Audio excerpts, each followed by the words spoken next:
To UBC Television, it's Sunday, the 21st of January 2024. It is good to be alive.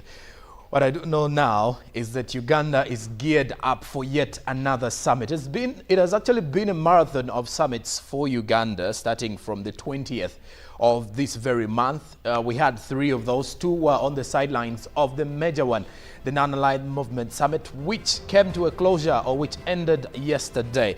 And among us, the remarks that we did receive, His Excellency Denis Francis, who is the UN President, UN General Assembly President, further congratulated Uganda for such a huge milestone and also congratulated them upon coming to the end of the Non-Aligned Movement Summit as we now commence into hosting the G77 plus China summits, or what you could call the Third South Summit, under the theme Leaving No One Behind.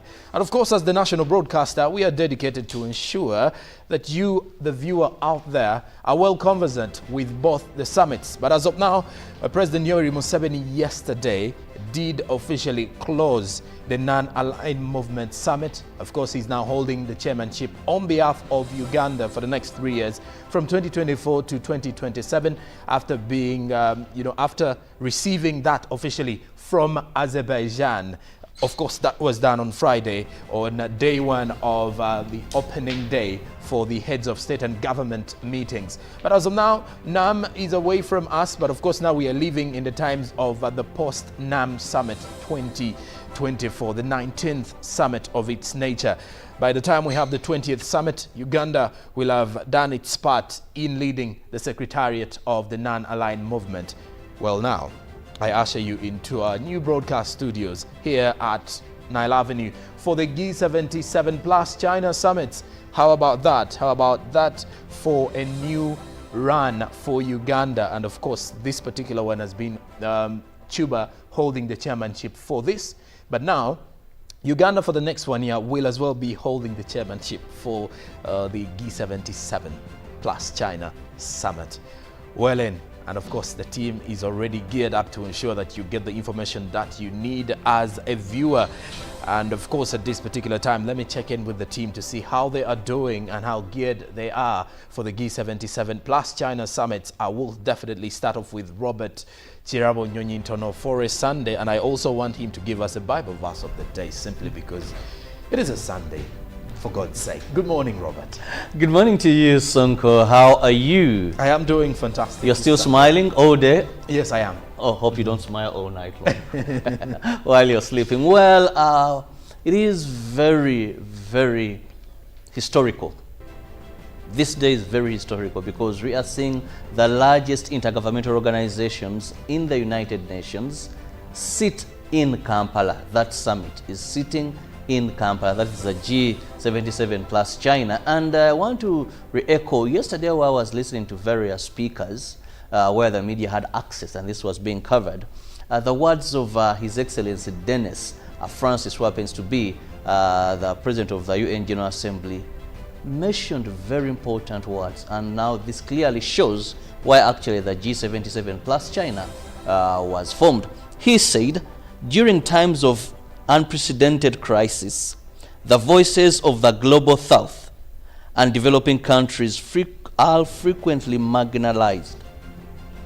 Now, just imagine, these voices at times of crisis, unprecedented times, they are marginalized. But he goes on to say, which is unacceptable, both political and morally.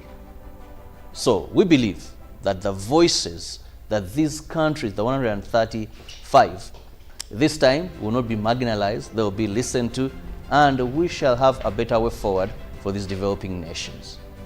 And well, of course, as we are geared up to kickstart for you this particular morning of a broadcast from the 21st to the 23rd of January, when the G77 plus China summit will as well come to an end, Ours is to ensure that you get up to speed with the SEM. So that means throughout the day we shall as well be throwing you into the pitch in regards to knowing what is happening on ground. And as usual, the team is already at Speak Resort Munyonyo to ensure that we'll be bringing you all the details of the meetings, the arrivals as well, and also at the Entebbe International Airport, where we will be expecting some few delegates coming in. Of course, the rest are already in the country simply because some of those already attended the NAM Summit and are still here to attend the G77 Plus China Summit. Let me check into Olive Monica Najuma this morning to check how she's doing and how geared up she is for the G77 Plus China Summit.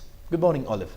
Good morning, Jerome Paul Sonko. How are you this morning? Well, I'm fantastic. I'm doing okay. And I hope you are doing okay as well. Well, I am doing fine. It's, you know, we are never here on Sunday, but today for a change, we are here because when national duty calls, we answer, and we come here to give Ugandans information and inspiration. And of course, what a better time to be alive, like you said, other than being here as Uganda now starts another summit, which is the G77 Plus China Summit. Now, a little bit of background about the summit. Yes. For many people who are wondering, we had the NAM Summit. Now, G77 Plus China, what does that mean? Since the member countries are almost the same. Well, the G77 Plus China is more economic than the NAM. The NAM is more political, of we are not aligned with the Western Bloc or Eastern Bloc. They are speaking mainly on political issues. Now, when it comes to the G77 Plus China, this is a collective voice or representation for developing countries in the United Nations in the world of economics. And that's why we have this summit happening today. It is the largest coalition of developing countries in the United Nations. And the group of 77 provides the means for the South to articulate and promote its collective economic interests and enhance its joint negotiating capacity on all major international economic issues in the United Nations system, including South-South cooperation. So in a nutshell, that's what G77 stands for, and that is why we are here. And as Uganda, we have We've had what you'd call a diplomatic coup when it comes to these summits, because we have had one back-to-back. I've had conversations with different people, and all of them have been asking me, so what is going on? We have all these summits. Well, what do they mean? Well, we are here to tell you more about this. And well, of course, we're here to let you know about all of this and reminding you that it's leaving no one behind. How about that? We do not want to leave you behind with the information that comes with the G77 Plus China Summit, of course. And now let me get to Chantal Oliver Kandinda to check out how she's doing for her Sunday morning. But besides that, also to see how geared up she is for the summit. Good morning, Chantal. Good morning, Sonko. I am doing very well. How are you doing? I am okay. The Sunday is starting to Sunday.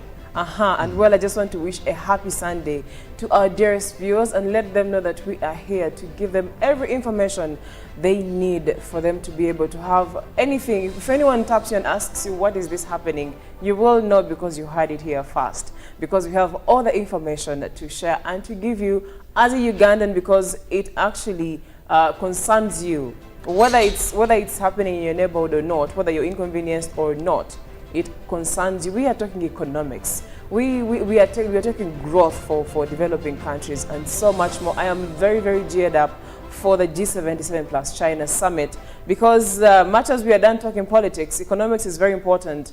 Growth and development are things that we look forward to having in abundance in our country. So I'm very, very excited for us. Wow.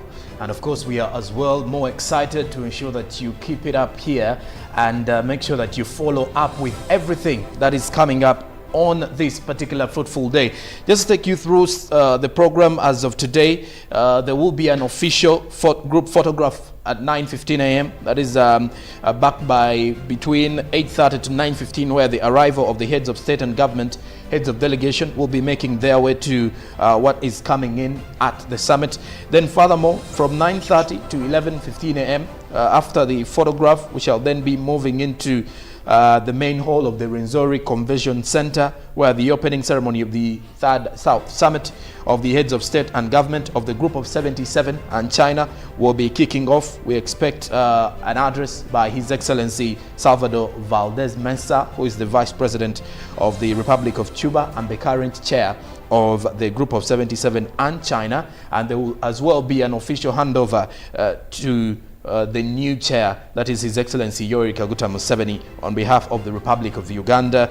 Then we shall as well be having the address by the head of delegation of the state of Qatar, and the official handover of chair of the Second South Summit to His Excellency Yoweri Kaguta Museveni as well. Then we shall as well be having the address of His Excellency Yoweri Kaguta Museveni, an address by His Excellency Dennis Francis, who is the President of the 78th session of the United Nations Assembly, and the address from His Excellency the Secretary General of the United Nations. From there, there shall also be a closed indoor session for the plenary of the heads of state and government, heads of delegation, still in the main hall. So stick around with the Uganda Broadcasting Corporation, because we do have lots of that coming your way. But as of now, as we take a break, we return with more analysis and digging deeper into the G77 plus China summit. Stick around.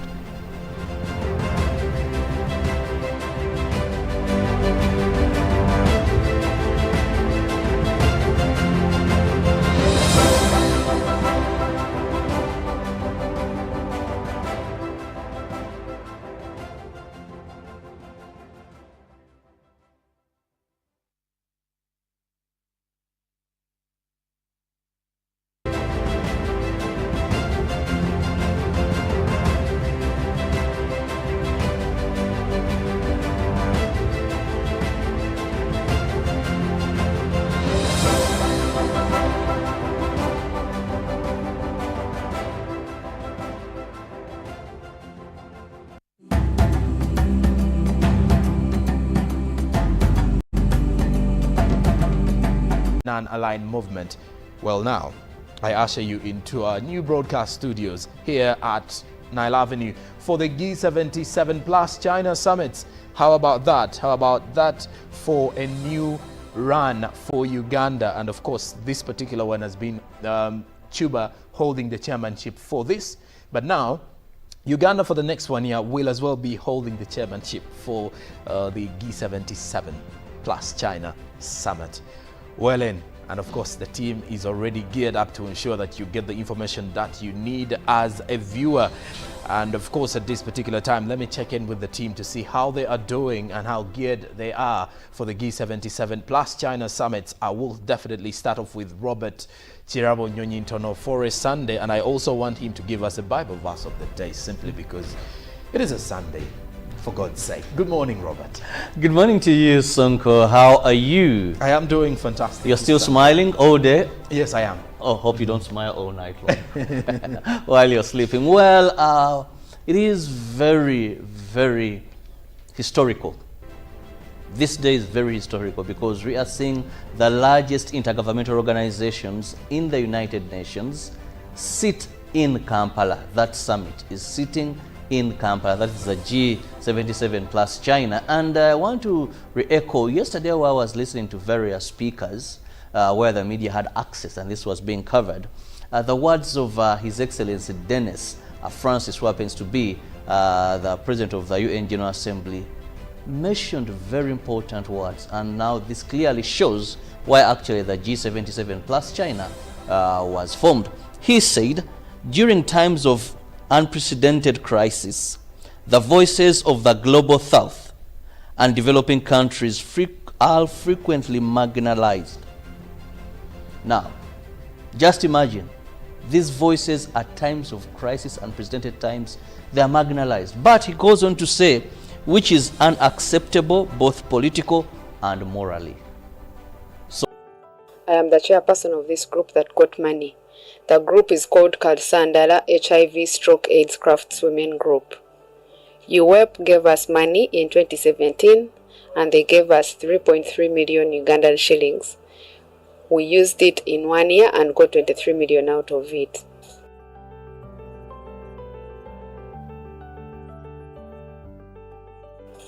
We do baskets and kitchen gardens, and we also have a saving group.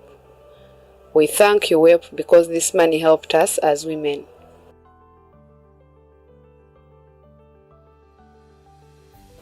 Women can now educate their children and build houses because many of them are single mothers. We work without jealousy because we want to leave a legacy that even those who will be around tomorrow will appreciate.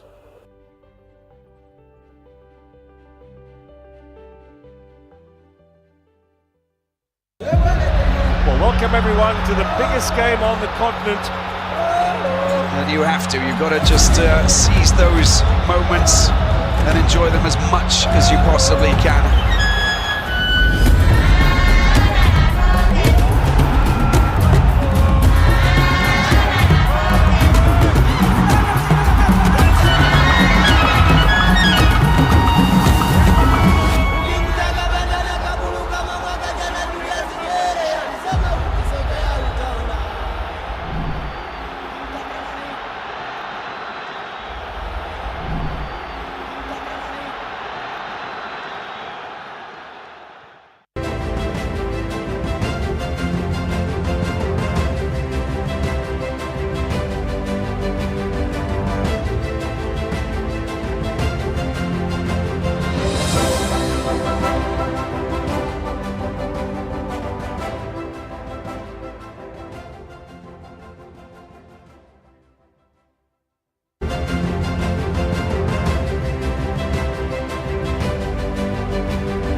Hello there, welcome along yet again to this conversation that we're going to be having this morning, rotating around the G77 plus China Summit, which is under the theme of leaving no one behind. It is commencing this very fruitful Sunday of the 21st, and it will be coming to an end on the 23rd of January. So we have 3 days of another summit in the country. Speak Resort Munyonyo is our main center of focus, but besides that, we're further doing the analysis here at Broadcast House, Nile Avenue in Kampala. You're watching UBC.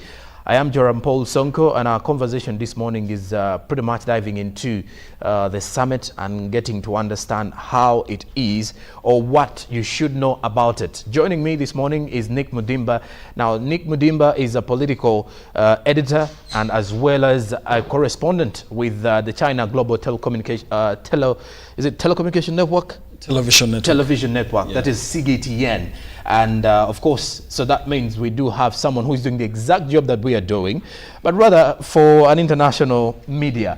We did say international media houses are in the country as well. And for him, he's right here to give us more of how important this is to the South or to the African countries and the members of the G77, but also trying to understand how China comes into the picture and how it is working with China, the culture of China and the African countries. Bigger conversations this morning. A very good morning, Nick. Thank you very much. Good morning to you, sir. Good morning. Good morning. And looking into the third South Summit, Yeah. to the viewers out there, what does it mean? And of course, just to give us a brief background of it, Absolutely. I want my viewers to get into context with what we have for the next 3 days. So the third South-South Summit comprises of countries. Of course, when you talk about G77 plus China Summit, it comprises of countries with the same situation, like let's say on developing countries in the South. Okay. So China is among the developing countries in the South. Now, China as a developing country has come in to really be a hegemon and also hold the hands of other countries that are developing in the world. Yes. So in so many ways, in simple terms, I can say that the G77 plus China summit. These are countries developing and trying to really now come out of the shackles of that slow nature of development and come in to really come together and just talk the issues affecting most of them. And most of the issues are actually very similar. Yes. So China coming in, China is coming in as a big brother. It's also developing, and in this case, when you have a destiny shopper in your life, you of course go to the right direction. So China coming in is an aspect of really lifting the others from the level they were, because they are experienced. It's a big economy in the world. They are very much experienced, still developing, and so its inclusion with the G77 is the most actually conspicuous aspect of all this tremendous journey. Oh, of course. And well, as you speak about the fact that China is coming in as a big brother, now we do know it's more like an overseer, but as well helping us in one way or the other. However much you mentioned it's a developing nation, but it's way better compared to where we are as other countries. Looking at it as well further, China's cooperation with the South, as far as China joined the G77, and of course, one would wonder, how has the cooperation been? How have we been working with China, looking at the other member states under G77? Take us through that journey as well.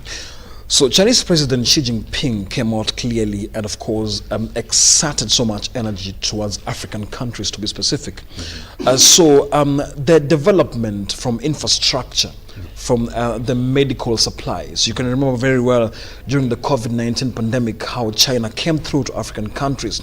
So when you talk about China's relation to African countries, we simply mean that, as I said earlier, this is a big brother who's trying to change lives. So when you talk about even the issues that are affecting countries like Africa, so many countries in Africa have really dependent on China for so much, from education systems, from infrastructures I mentioned, from the medical supplies, and also even people-to-people relationship, and of course exchange of culture. China has really come through. So when we talk about G77, we're talking about now the continuation of a journey that started.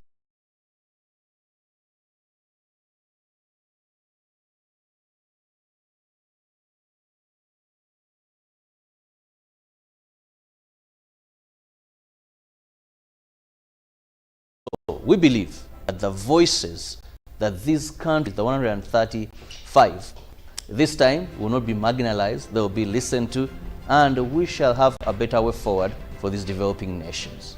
Block. Okay. Looking at the G77 plus China, is China coming in to support economically, politically, or it's a wide verse of support it's bringing on board, or it's also expecting support from us? Take us through that. Now, when you talk about sovereignty of a specific country, China can't come in and decide for countries politically. Okay. China will come in just where the economy is really something to be touched on. Okay. So for the NAM summit that just concluded, this was a very political summit. Now we're transitioning to the G77 plus China summit, which means China is coming in now to be the big brother to guide African countries and of course other developing countries in the world to actually go the straight line. Now, when a big brother comes to the house, you understand that indeed you have some sort of questions and demands you'll have. But China being that hegemon, or a country that is developing and has its structures right, it wants to guide these other countries to follow the footsteps that they followed in the journey to development. Well, and of course the journey to development has been a roller coaster ride for quite many countries, especially those in the on the African continent. And Nick, when you look at the African continent, we're still having some economic challenges, by the way. Absolutely. Quite many. And some issues are external debt, you know, debt sustainability. And it's a bigger conversation really for all the African countries there. With this summit here, is there a chance that we're going to have these things addressed in the long run? Without a doubt. When countries go into loan situations with other countries, this is where now there's something called capability. Okay. And China has been one of those countries that has been very, very unselfish to just lend a helping hand. When it comes to loans and of course the issues of any type of help, Loans are being restructured. People are talking about this because now this has not been a burden to Africa. But you see, the level of economic ability right now globally is not easy. So a country like China will give a loan, but again at the same time, the same country has actually let so many other African countries go without even paying the loans. Some are being restructured, given time, given a break. During the COVID-19 pandemic, nearly 99% of all countries in Africa were given a break from the loans. Do not prepay, because the global South knows that indeed we have a problem. And China, as a big brother, even forgave some countries of their loans. So it's been a very, very seamless kind of journey for the countries that took loans from China. And this is where I come in and say that even if I lend you money today, and let's say economically things are not going well for you, I'll have to give you time, or even in special cases, just let you go. Okay, now let me drive it to the African countries, China's relation with Africa. If you're to look back at the last decade, there's been tremendous changes in Africa. Most of these have actually been driven with China's presence on the continent. When you look at development of infrastructure, we've seen quite many, especially from the economic part of it, development-wise. How have you found this kind of relationship between China and Africa? And moving forward, where do you see it, and where do you see Africa developing from the same? Amazing. You can look at our roads, you can look at just how our infrastructural kind of setup is in Africa right now. There's some countries in Africa that are enjoying the presence of the Chinese technology. And when you talk about China's presence in Africa, even all the consulates, you'll talk about a country coming in to really come through for other African countries. Now, medical supplies, health facilities, sports from stadiums, education, and all sorts of, even security. China has come through to help African countries just to mobilize themselves and become independent. So anywhere you go in Africa, you'll see the presence of very, very conspicuous projects that China has actually made. All these with the purpose of actually improving lives on the continent. And well, moving away from that, there's something about the culture. Two diverse cultures. I want us to first of all stick around to the African continent and China cooperation. Looking at the African continent, the cultures, working with China, there's a diversity of the two, and in most cases, some have issues with the Chinese, some of the Africans. But on the other hand, there are those who have actually highly benefited from the same. And it's the same reason as why you see quite a number of countries, even today, at the summit, very, very proud of how they've actually grown with their friendship with China, diplomatically and of course economically, if you're to put it in that way. Take us through that part of the culture setting between China and then Africa, and then the relations really. Absolutely. President Xi Jinping's agenda, one of them is person-to-person relationship. And you see different cultures, people coming in. So I work with the CGT, and that's China Global Television Network. And trust me, it's been over 5 years with them. And when you talk about professionalism, that's the cradle of professionalism. And when you talk about just how synced the systems are, that's when you talk about now coming in together and working together. So the complaints people are coming with about, let's say, the Chinese, it's baseless, because now when you have to experience the professionalism actually, because now you might depend on rumors or something like that, but when you experience professionalism and working with them like real time, that's when you know that they are thorough. They're very disciplined, and we also borrow that from them. When you borrow that from them, we become even better. So for me, it's been an amazing journey with CGT, and the culture is amazing. And also, when you talk about professionalism, as I mentioned earlier, it's actually something that everyone looks forward to. Okay, and then let's get into the loan situation. China is, has always been giving the African nations loans at the expense of many of the observers. Feel there's going to be a long-term effect of that. And then also looking at the fact that most of these loans do come with a high interest, and having the element of expensive. How true is that for a statement? When you talk about loans, some of these loans, the negotiating table and most of these agreements are not out in public. So propaganda being spread about expensive loans, how African countries are being slaves with these Chinese loans, they're also baseless, because now people are coming in just to spoil the journey of African countries and to also spoil China's name, because someone is trying to help you and someone maybe from the West just trying to really come in and stop the journey. So where were the other countries years later when China came in to help Africa?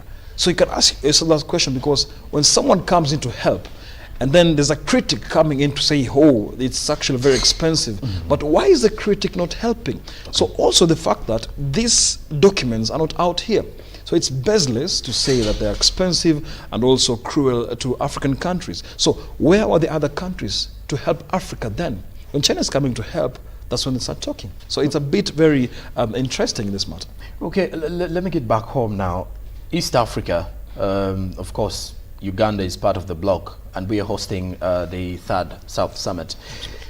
Getting it into proper context, it's the third South Summit, meaning it's the first on the African continent. Absolutely. Where are the benefits coming in for the African countries here? That's a very good question. First of all, it's without a doubt, when guests come into Uganda, you know what that means. Economically, there'll be growth. Tell me, I'll tell that he's not busy right now in Uganda. It's actually surprising. So when such summits are held in a given country, let's say EAC bloc, the whole region benefits in so many ways. We talked about culture. True. Yeah, I can assure you that Ugandans have learned a lot in the past few days. From the visiting member states. Absolutely. Not only in terms of economic, but even the culture. So benefits from the G77, when you talk about trade, economy, science and technology. Now that's a long-term kind of arrangement and agreement. So when you come to resolutions and the conclusions that will be ending, let's say on Tuesday, that's when we'll be talking about now how African countries will benefit. But more so, it's all about trade. And trade is the most key thing to boost the GDP of any given country. And on the matter of trade, you do realize we do import lots of goods, for example, from China. And China being a big brother, earlier on at the summit of the Non-Aligned Movement, when the new chairman, President Yoweri Museveni, was addressing the delegates, he did mention something very important. He did say, you get to realize that he wants countries, developing countries, to import but also export. So it is more like, if I'm importing from you, it is wise enough, or it's good business if I also happen to export. Now, the element of the fact that millions of goods are being exported to the African continent, and many African countries are really having huge market for Chinese goods. But again, the question is, do we have market for our goods in China? Absolutely. Now, when you talk about Chinese policy, when it comes to imports, there's been a very, very many summits, and of course, like China International that is a showcase summit where goods from Africa are being showcased in China. So when you talk about these policies, China has agreed. Let's say Kenya, avocados come from Kenya. In Rwanda, we have chili coming from Rwanda. So I think so many people, being a big brother, you will help your sister or brother somewhere down there. But again, it's about two-way traffic, beneficial trade. So many people don't see what goes to China. And that's where the problem is, because many also focus on what China is bringing in board.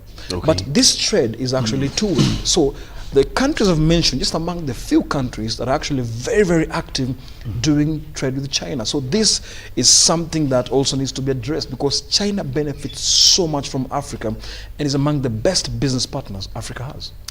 And of course, moving forward, as we are going into the development and looking further into, let's say, Agenda 2030, which is majorly driven by the UN's Sustainable Development Goals agenda.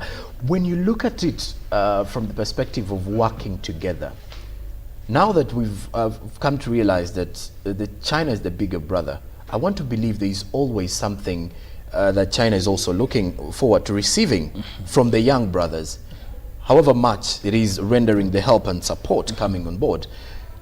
what do we expect for the developing countries to offer to China? All right. China is not only helping developing countries all over the world. China needs these countries also. Your big brother needs you. So that's how it works. So in this case, China is offering a lot of help to African countries, other developing countries across the world. But there's something about African countries. Now, so many Chinese nationals are working in African countries. So many Chinese nationals are teaching in African countries, they're teaching Chinese. So many African countries are welcoming the technology from China. And many of these Chinese workers, I can give you an example. In Kenya, there's a professor at Egerton University who's worked there for more than 30 years, teaching students, PhD students, master students in the chemistry laboratory.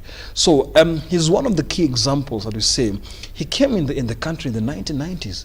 He's been here for more than 20 years. So you can imagine such a person as a case study. He's been here to help Africa. But at the same time, he's learning a lot from African countries.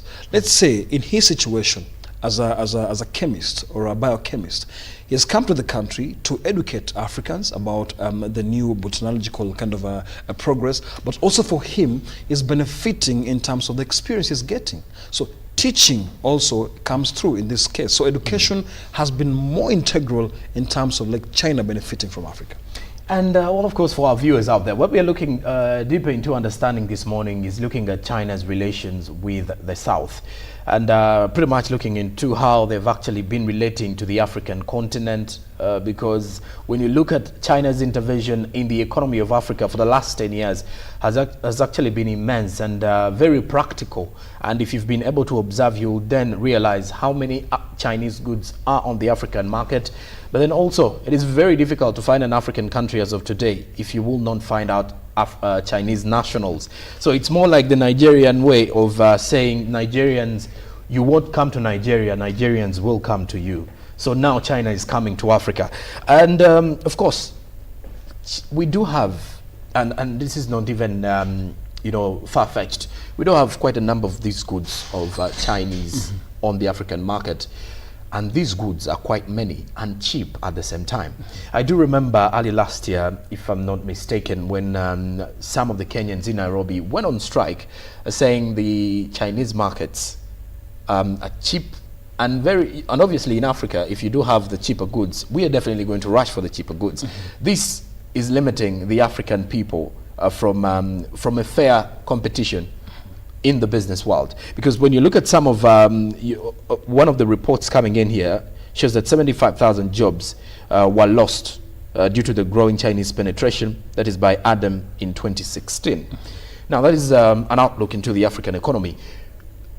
Now here, my concern is we do not want the Chinese off the market, but how do we create a balance of trade between the natives on the continent or even other members of the South with China, so that we have a competitive market, but quite fair enough? All right.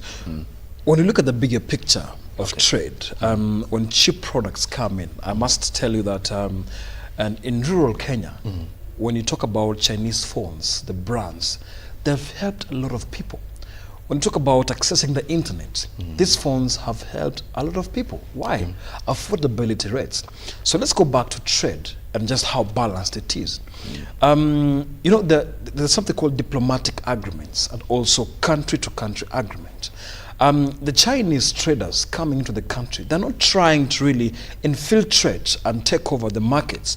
What they're trying to do is making these goods accessible to the African community, to the world. Not only here in Africa, it's happening all over the world. And when we say G77 plus China summit, we also mean this. When trade comes in, they want African countries to afford these goods. It's been expensive for so long. Poverty eradication has been the main agenda in Xi Jinping's kind of manifesto in this matter. So poverty eradication, there's a thin line between eradication and affordability. So affording it simply means that I can be able to live a comfortable life. So when these goods are in the market, it means African with the low income most of the people are getting, it means they have access to these things. Yes. Long time ago, we only used to have these goods that the West were importing to Africa, very expensive. But when China comes in with cheaper gadgets, cheaper goods, it becomes a problem. So when a big brother is trying to help, someone else is not happy. So whatever the statistics you're reading, whatever the numbers you have, trust me, there's an energy somewhere which is trying to block everything. So affordability and accessibility. Okay, and also for those who have happened to visit China, for the business community, you get to realize that there are quite a number of goods or classes of goods, depending on the market or depending on the quality and the quantity you want, as well as the price of it. I've been told that by a brother of mine who does import most of the goods, that there are settings, it's more like a three pyramid case. There's an A class, B class, and C class of the goods. There's always there are always goods for every market specific. So they do not want anyone to miss out on the same, which is ideally something good to pick up. But also, when you look at some of the demands of the G77 countries, there's the fact that they do want to have real control over their natural resources.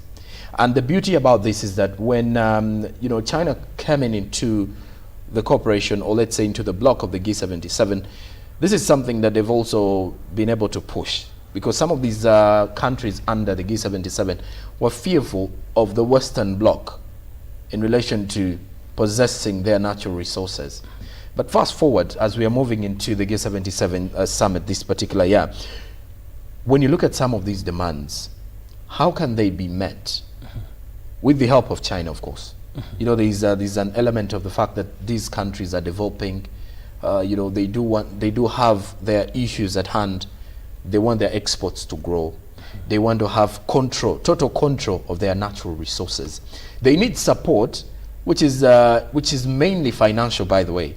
And then also looking at the fact that most of their demands as well are developmental assistance. How does China help them this time around, moving forward? I think, again, our foundation of this conversation is a big brother coming in again. Yes. A big brother who is also developing. So when a brother comes in to help financially, he won't just come in because you want him to come in. He has to look at the structures of operations, the friendliness of the environment, because the demands are very high. But China can't just wake up one morning and just go all over. There needs to be some respect also, because there are structures. So in this case, as a country, the structures that the country that needs help puts in place, if it's attractive, yes, that will happen. But you can't get yourself in an issue where you need help at the same time your structures are not good. So China will come, help you with the structures again, and of course help you get what you want. At the same time, I want to clarify something, that this is two-way. Not only one person is benefiting. So when China is helping, the given country X is also helping China in one way or another. So this is not about just a country requiring help and the help comes immediately. There must be assessment. Assessment has to be done. By the time a superpower like China comes in, assessment is already done, analysis done, and the help will actually come in. But remember, it's two-way, not just one way.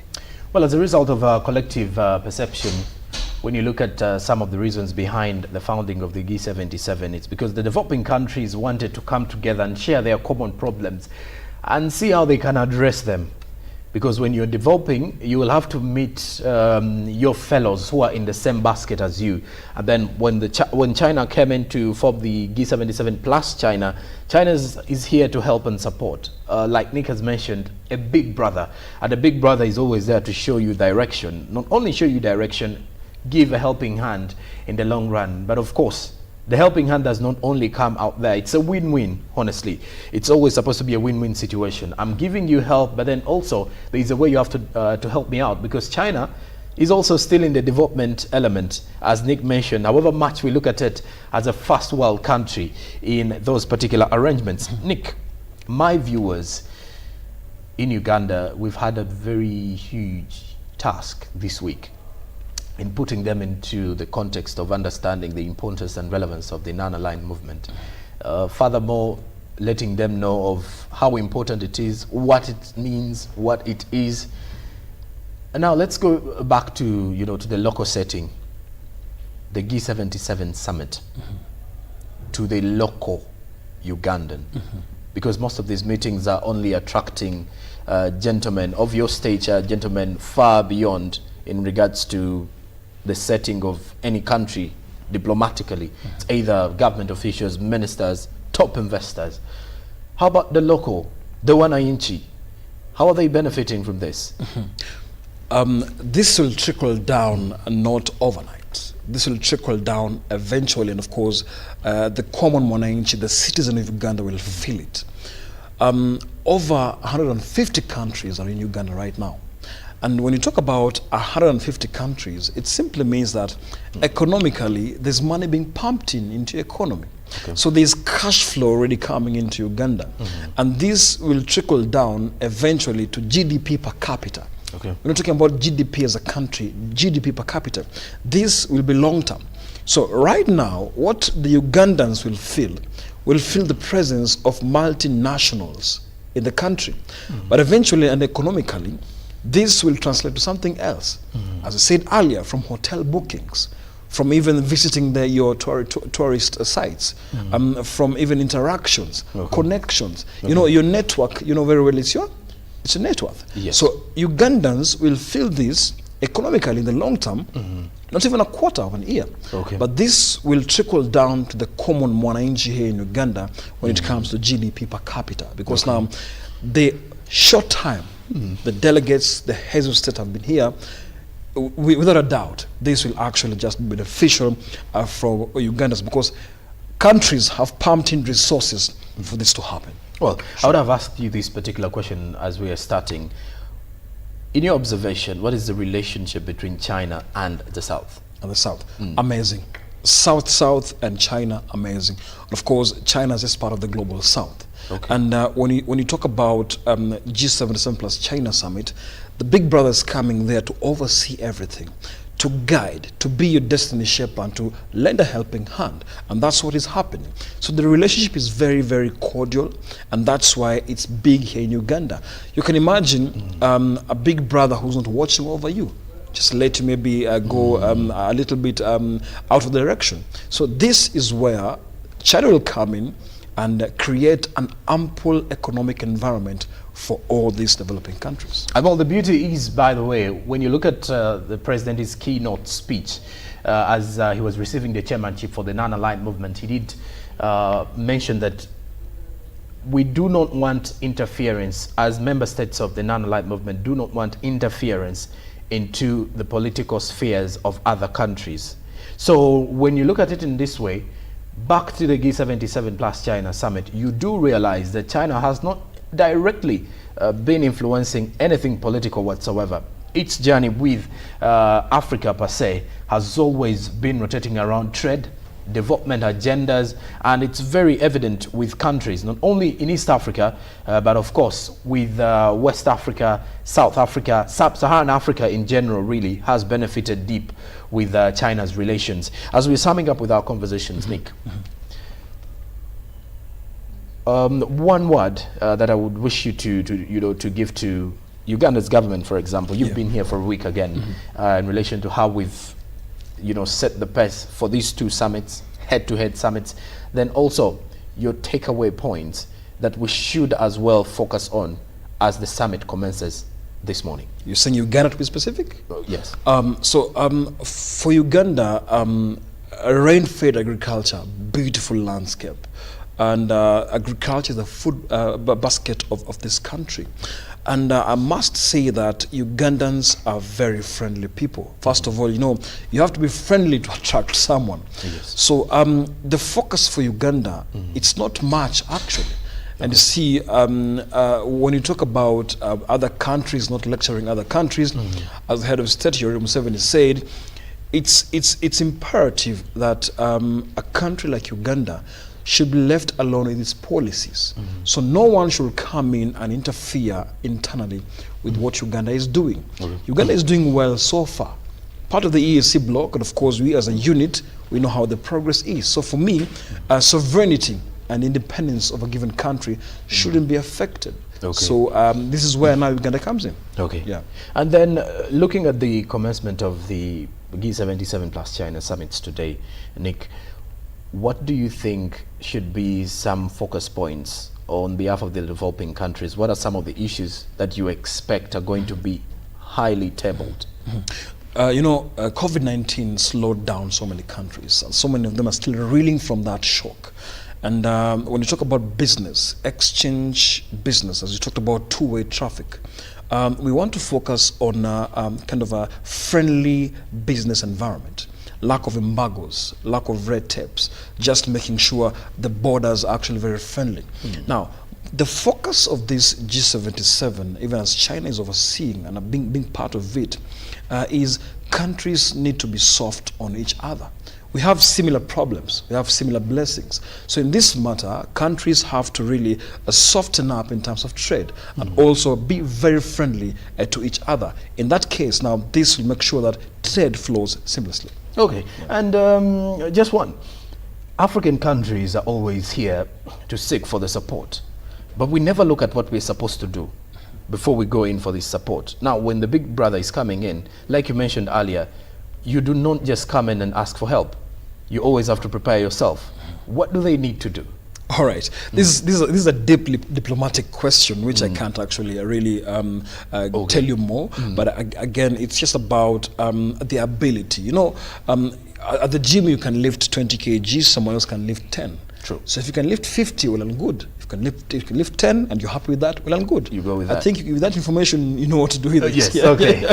And of course, our conversations here deeply have been looking at the relations between Africa and the South. And of course, the third South Summit is kicking off today. Speak Resort Munyonyo, and the broadcast is going to be live here on UBC TV because we are dedicated to ensure that you get up to speed with the SEM.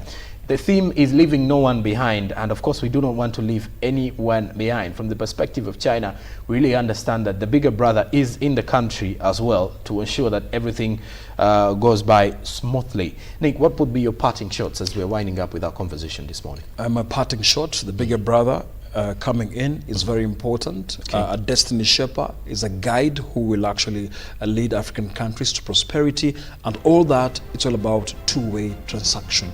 China benefits, and of course Africa and other developing countries in the world are benefiting. Thank you. And well, of course, this is Nick Mudimba. Many thanks for joining us, Nick. Appreciate Nick, that's pretty much the exact job that we are doing here, further extensively. And he's a political editor and an African correspondent with CGTN, the China Global Television Network. And of course, he has been here analyzing and giving us a perspective from the diplomatic side, his observation from the media perspective as well, and also broadly with his relation with the Chinese people. And as of now, that is it for our conversation, but further stick around with us as we have more coming your way here on UBC. Good morning.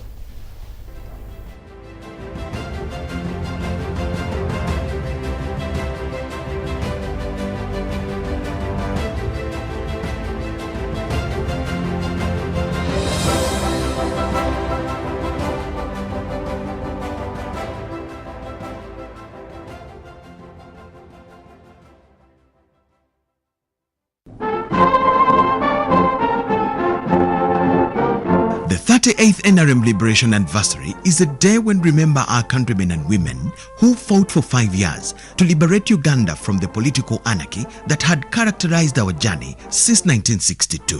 The NRM government has registered a lot of achievements in democratization, prosperity for all, social services such as roads, health services, education, access to markets, among others. This year's celebrations will be held in Jinja City on Friday the 26th of January 2024 under the theme Building a Uganda that we all cherish. UBC will broadcast the event live on television and on all our radio networks.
biggest game on the continent.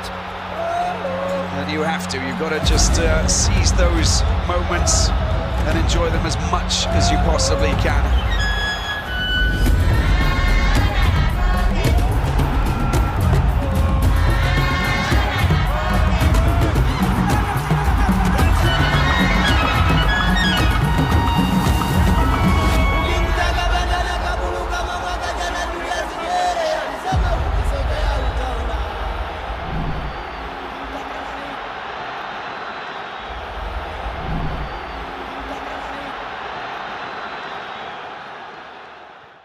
My name is Colonel Edith Nakarima Asuzwa.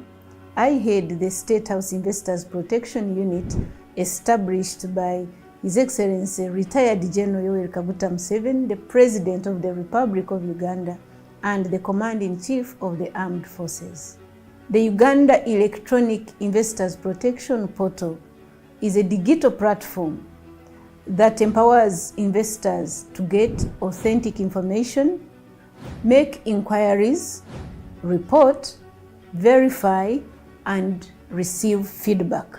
The Electronic Investors Protection Portal serves all existing and prospective investors, both domestic and foreign, as well as the general public, through enabling whistleblowers to report any concerns about investing in Uganda. The electronic portal guides investors with important and necessary information on investing in Uganda. It also offers a quick reporting and enforcement mechanism while ensuring real-time feedback. The Uganda Electronic Investors Protection Portal gives you access to authentic information and resources that are designed to help you make informed investment decisions and avoid common pitfalls. To access the portal, log on to protection.statehouseinvest.go.ug or visit our website www.statehouseinvest.go.ug. Email us on info@statehouseinvest.go.ug or call us on 0326 100630. Visit our office at Lumumba Avenue, Plot 51B, Nakasero Hill, Kampala, Uganda. The State House Investors Protection Unit, empowering investors.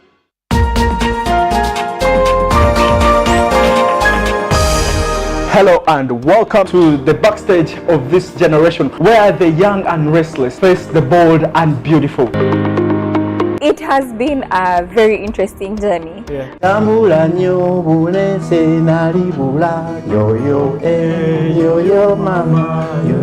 First of all, people are noticing that comedy is a funny way of being serious.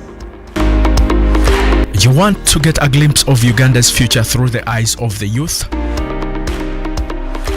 You can with myself Drago on Chilling. That's every Sunday evening on UBC Television.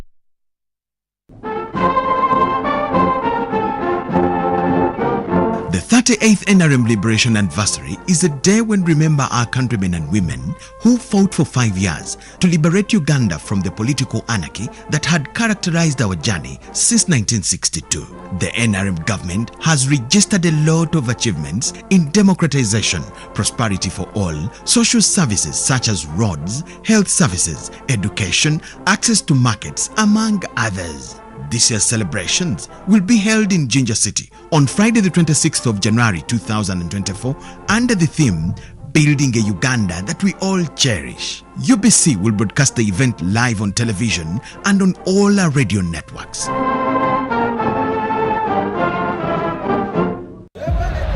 welcome everyone to the biggest game on the continent.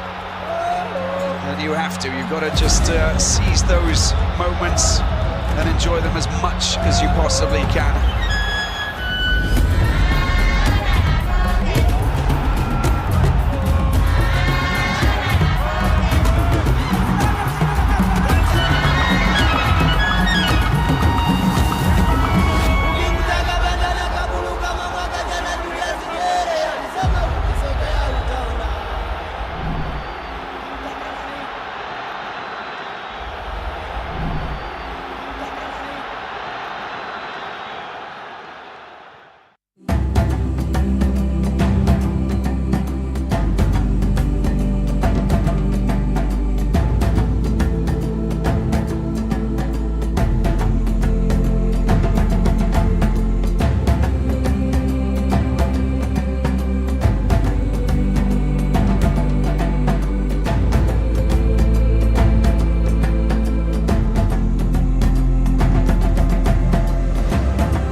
My name is Colonel Edith Nakarema Asuzwa. I head the State House Investors Protection Unit established by His Excellency Retired General Yoweri Kaguta Museveni, the President of the Republic of Uganda and the Commander-in-Chief of the Armed Forces.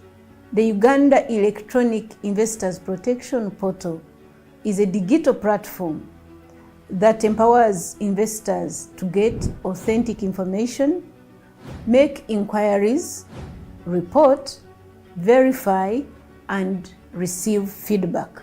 The Electronic Investors Protection Portal serves all existing and prospective investors, both domestic and foreign, as well as the general public, through enabling whistleblowers to report any concerns about investing in Uganda.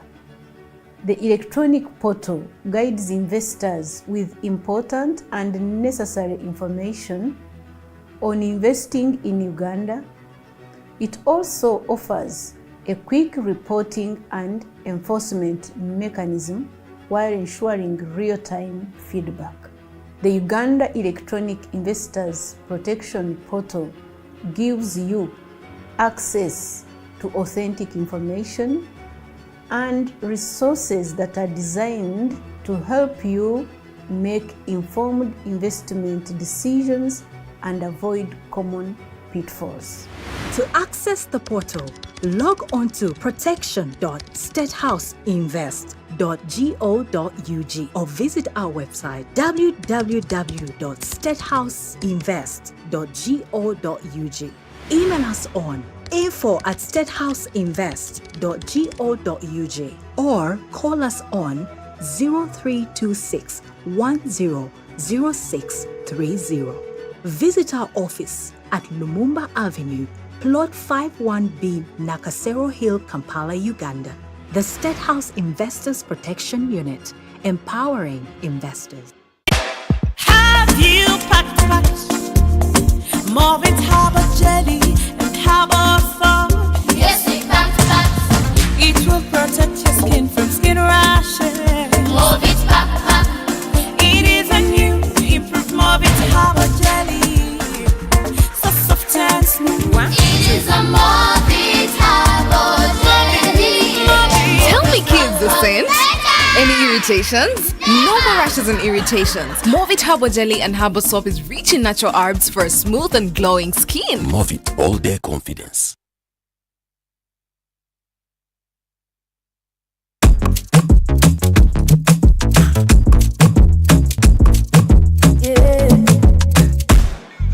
Enyonta eno bwenumanga nywako kumiro time weranga nozako bwenva mutuliro mumiro nga nywako mu ofisi ya pafinyera zenongerayo hydration time yeye kakwenywako the only water that can quench my thirst, yeah. Aquafina we are good. Aquafina hydration that is good. With essential and good. Aquafina is my drinking water, my love.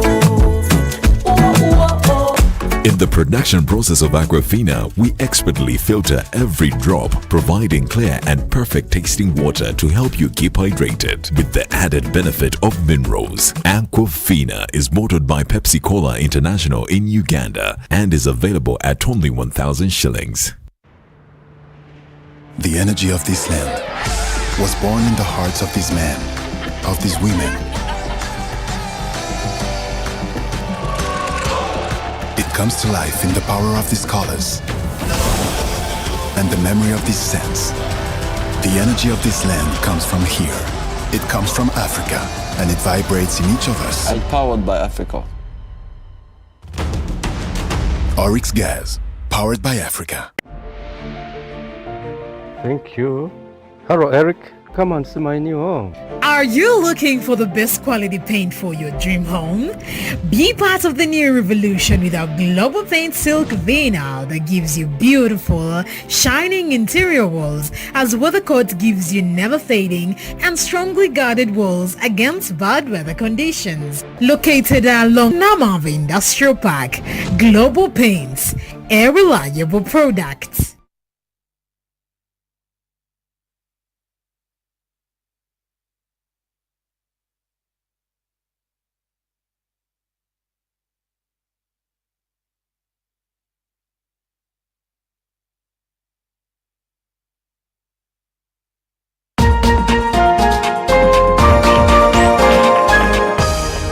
Hello and welcome to the backstage of this generation where the young and restless face the bold and beautiful. It has been a very interesting journey. First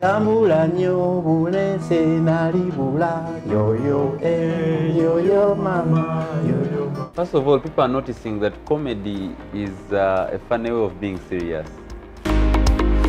You want to get a glimpse of Uganda's future through the eyes of the youth? You can with myself Drago on Chilling. That's every Sunday evening on UBC television.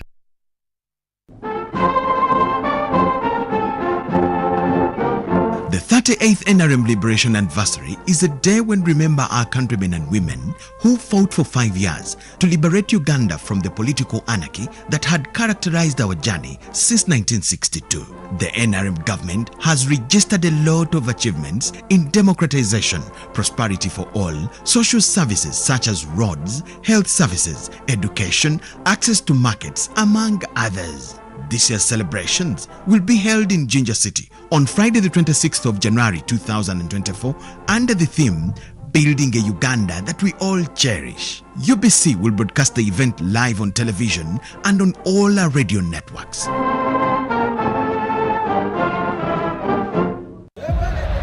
welcome everyone to the biggest game on the continent. And you have to, you've got to just seize those moments and enjoy them as much as you possibly can.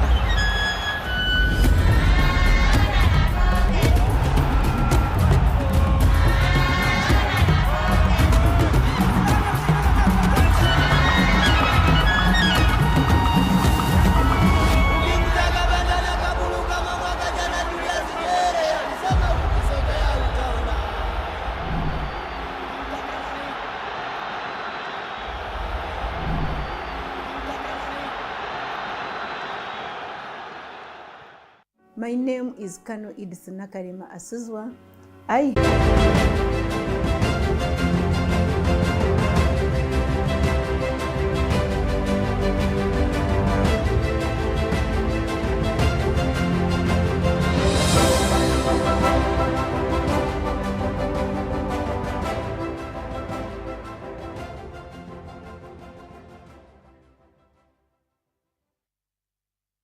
A very good morning to you. Thank you for joining us. If you are just joining in, but if you have been with us, you are welcome back once again to this part of the show. My name is Chantal Olive Akandinda, and we are here to discuss the G77 plus China summit that is taking place in Kampala, Uganda. Now, do note that the non-aligned movement, summit is done. The two were interlocking in a way, and some of the countries or some of the delegates that attended the NAM summit are going to be attending the G77 summit. And well, what a time to be alive and also witness some of these things as a country, because they have a lot of positive impact they are yet to bring for us. Welcome. I am on set with Robert Cherabo Nyonyintono, and we are further discussing the G77 summit, giving you a bit of what you need to know about it, just in case you are not aware of what it is, but also making sure that you have the program of how these events are going to run. Now, the G77 summit officially, according to the program, starts today until 22nd, which is Tuesday this coming week. So stick with us because we have all the details. We are the official broadcaster. This is UBC Television, and we are here to inspire you and give you all the information as and when it comes in. Good morning, Robert. Good morning to you, Rumamonga. Fellow Rumamonga, because as we know, I'm not alone. Yeah, no, I'm not alone. And you're starting on what you do best. What you're paid for, how does it feel to be paid to be a Rumamonga? To be paid to talk.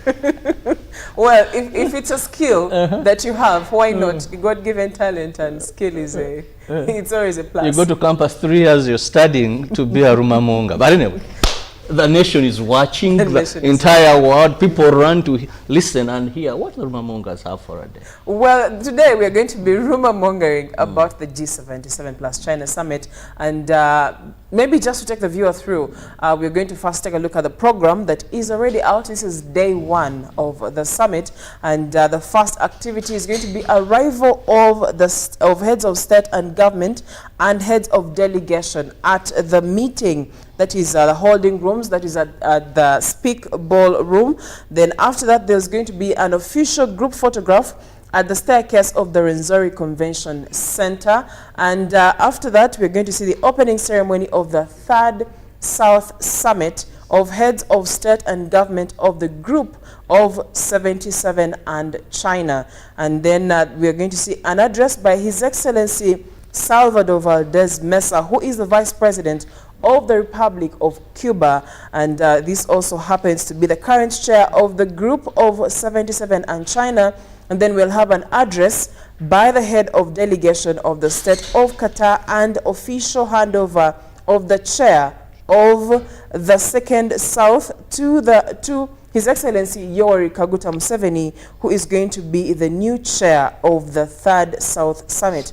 After that, we'll have an address from His Excellency Yoweri Kaguta Museveni of the Republic of Uganda. Then have an address by His Excellency Dennis Francis, President of the 78th session of the United Nations General Assembly. Then an address by His Excellency the Secretary General of the United Nations.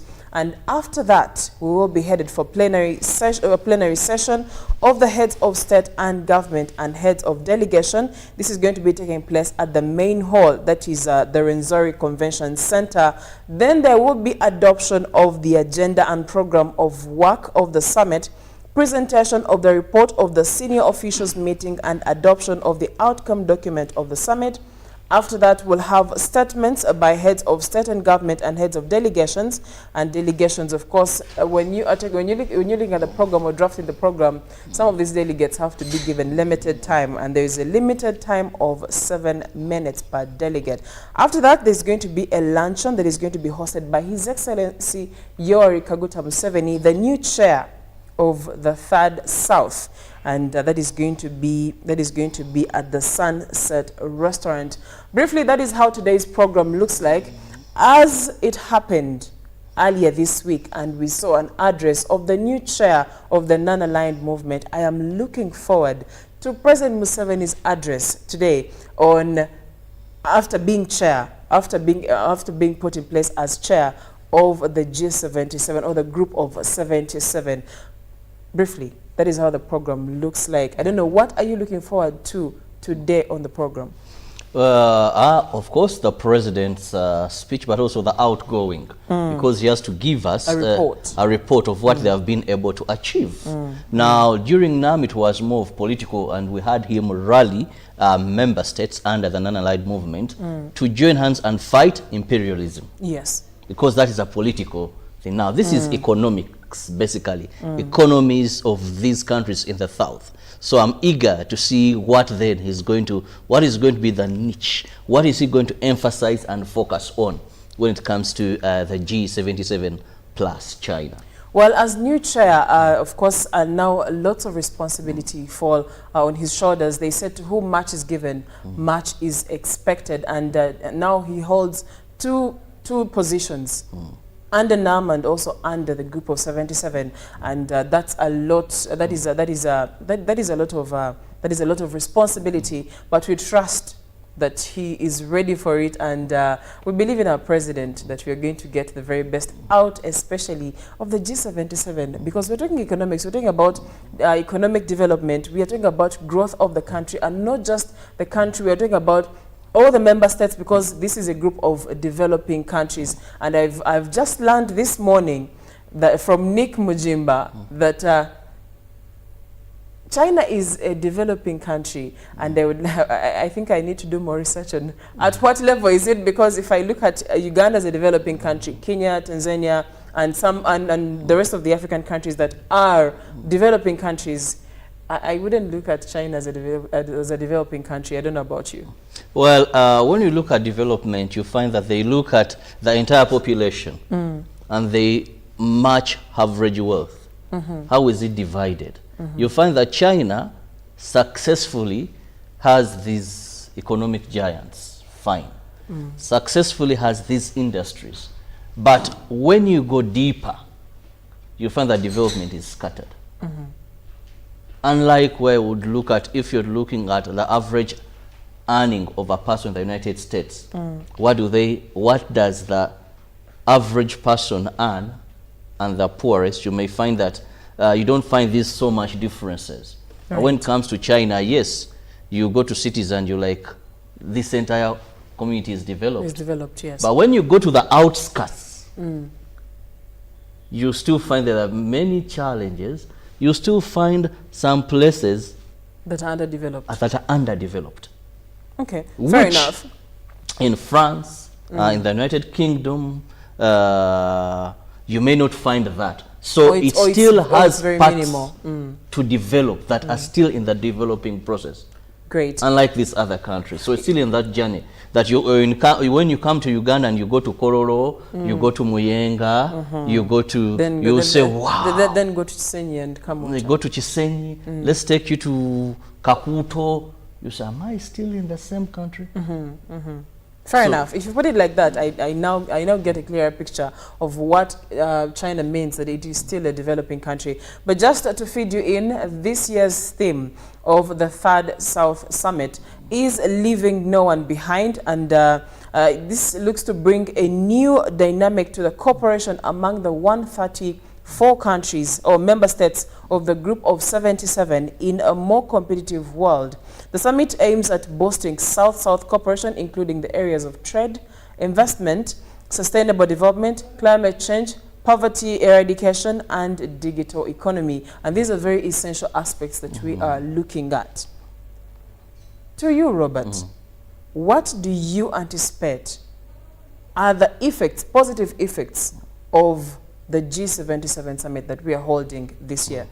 Well, maybe to answer that, I want to first briefly and very briefly take back our viewer to understand why the G77 first, then China.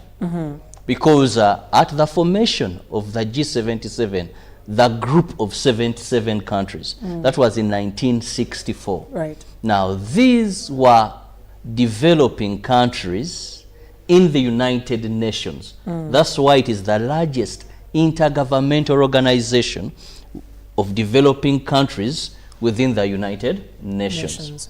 So it's like a caucus in the United Nations. Its formation in 1964, they were 77. Right. Now the number has increased. Initially, China was not part of this. So these 77 countries, and they're in the United Nations, thought it wise to form a caucus within the United Nations. Now, what was the purpose of forming the G77 at that moment? Now, they wanted a platform through which they could articulate their issues and promote their collective economic interests. So you articulate, you're able to speak. At that caucus, you're able to promote your collective economic interest and also enhance their joint negotiating. Now, these words are very critical. Promote your collective economic interests, but also enhance joint negotiation. How do we negotiate as countries at the United Nations on all international economic issues? Now, this was formed on the 15th of June, 1964. And later, these countries adopted China. That is why it is G77 plus China. It came in later. In 1994. In 1994. That's when they adopted China. Now, when you look at this, you find that the initial reason was to forward their interests collectively through negotiation, and it has a lot of power. Because when you look at the United Nations, it is made up of 193 countries, the UN. Now, this bloc we are talking about of the G77 is made up of 135 countries. Right. Now, what does this mean? That it is the biggest body. So it's being the biggest body, therefore, gives it a more platform to bargain, to push forward its interest at the United Nations, where key decisions are made. Key decisions are made. So if That is why these groups came up. Now, they adopted China. Many want to call it as a big brother. Says, well, where we are, at one point you were there. Right. Because China, some decades back, was not the China we are talking about today. It had real poor people than any of these, just like most of these countries have. It had a very high population, unemployed people, not of good quality. No wonder that is why it moved with certain policies refraining production. The number of children one is to produce. And you'll find that these countries of the South have half of the world's population, which is full of youth. So they had so many problems that China had at one time and was able to overcome. So they said we can now adopt this brother and see how best we can move forward. So the meeting today that we're having in Kampala, the third South Summit, no matter the theme is leaving no one behind, it is to ensure that collectively they address issues of common interest, economic issues of common interest, and they can then at the UN better present them well packaged, agreed upon together, because our viewers must know that after this summit, there is a very, very important summit known as the Summit of the Future. This is going to be taking place in September. In September, from between 22nd and 23rd in New York. Now, this is the summit that sets the agenda for the next period of how the world is going to be moving. Right, and I've also noticed they usually hold meetings. If you follow through, you realize that there's a number of meetings that have been attended or done, and even last year in January 2023, there was a meeting that was held that has led to activities that have been a build-up to the summit that we are seeing taking place in our country today. And I believe with all this that is happening, we are headed for a good place. That is the point where I had asked you about what is in here, or what are the positive effects of this summit on our country, Uganda. First, Uganda, yes, it places us globally, because when our president will be speaking at the Summit of the Future, you've seen many presidents come to Uganda, but the outgoing has more time to speak, has a report to give, and he's representing many. So our president will have opportunity. He's been the president of Uganda, but now this is a man that carries two big organizations on his shoulders. Even when he's invited to make a statement anywhere, he's not only His Excellency the President of the Republic of Uganda, he's representing a body that brings together 120 countries, that is the Non-Aligned Movement. But at the same time, and unique of its kind, first ever, he's also chairing another body that brings together 135, of course, many are members of NAM. Right. So it places us to a certain level in the diplomatic corps. But also, when we look at as Uganda, our president being the head gives him even more time to articulate and present issues of Uganda at the various forums that he will be invited, that he must be attending. Because you may find that these forums, if the European Union say, if UN, African, the AU and all these, they invite these special heads. Even here we have observing organizations. They're not entirely members, but their heads are here in this country because of these gatherings. So it gives us as a country that our president has more time, more platforms to articulate issues concerning Uganda first. Right. Yes. Well, I was trying to look at, to get some more information, especially about China. This is a country that has over 1.4 billion people, over 1.4 billion people, and we are now we are also looking at a country that is known as the world's factory. We're also looking at a country that has over 240 million people in the agricultural sector.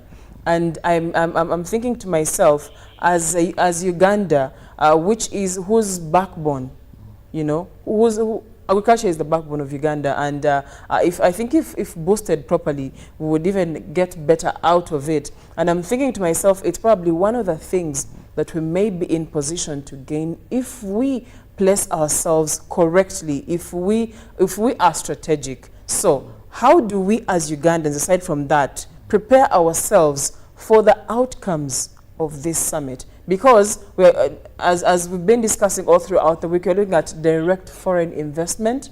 We are looking at also creating bilateral relations that are going to enable export. We do more of the importing. Now we are looking at having more of the exporting, and President Museveni was very vocal about that in his address during after being placed chair of the Nana Line movement. So in this case, for growth and development, how do Ugandans and how do Africans, position themselves to gain out of these opportunities that are coming to our countries? Well, I'll begin with government itself, even before you go to Ugandans. You find that there is so much export that is coming, imports that we are bringing from China. And most of these countries, most of their markets are dominated by Chinese products. Be it lotions, talk about anything. Look at the gadgets we use in our homes. Look at the phones we are holding. So Africa and these developing countries have been one of the biggest markets of China. And when we see these loans being given to us by the China Exim Bank, when we see sometimes a few grants, roads constructed, the Twin Towers here, given to us and all that, we must know that much as we are getting these and we are clapping, we are sustaining this economy of China as well. Because if you listen to the president during his speech at the NAM, he said one thing, that the picture you have of people who lack food, for us we have food. All we need is markets and technology. Give us market for what we are producing. Give us the technology for value addition and provide that. So, first with governments, which policies do we have that as we work with China, our people stand to benefit? Right. How do you protect our people? Not even just protecting, how do you prioritize but them? Benefit. For example, if China is coming in Uganda and is saying we are going to work on a certain road, how do we ensure that as China is giving us this loan to be paid, the good things they give us, their loans are better. They are longer in terms of paying, and the interest is fairly little. That's why now run to the Exim Bank of China. So how do our people tap into this expertise? Right. I'm getting excited and happy with the direction Uganda is taking. Go to the oil sector of this country. That Uganda is now telling you, let's have joint partnerships. And they're telling you, whatever technology you're bringing to Uganda, after a certain period, you must be able to hand over that to Uganda, and Ugandans are able to run things. So we should be having policies as governments of developing countries. Intentional policies. Of developing countries. Of developing countries. Like, I'll give an example. This doesn't have China, but this issue of the number plates. Where government is saying, invest your money in our country, but after a period of 10 years, you'll be leaving and handing over to government. Ugandans to run it. Look at now the printing of our permits. This farm came in Uganda. It ran this for a period of time. Trained us. Now we have the expertise to run this. So governments should be intentional that whatever is coming in their country, if it's road construction, if China began working on our roads 20 years back, now we should have similar roads taken over by Ugandan companies without Chinese expertise. That now we've been able, and I liked it when President Museveni said that he went to Japan and told them to come, that we are buying cars from you. Come and set up an assembly plant. And these people said no. Then over a time, Uganda sets it up, and they say now we are ready to set it up, to come and do the same. He says no. Now I want you not to come and assemble, but to come and manufacture. You see? So those are deliberate policies. Second, how we can best benefit. We must have policies also that restrict, you know, that if you're coming for any project in Uganda, it must be a joint venture. Right. There are countries where you can't be a single investor as a foreigner.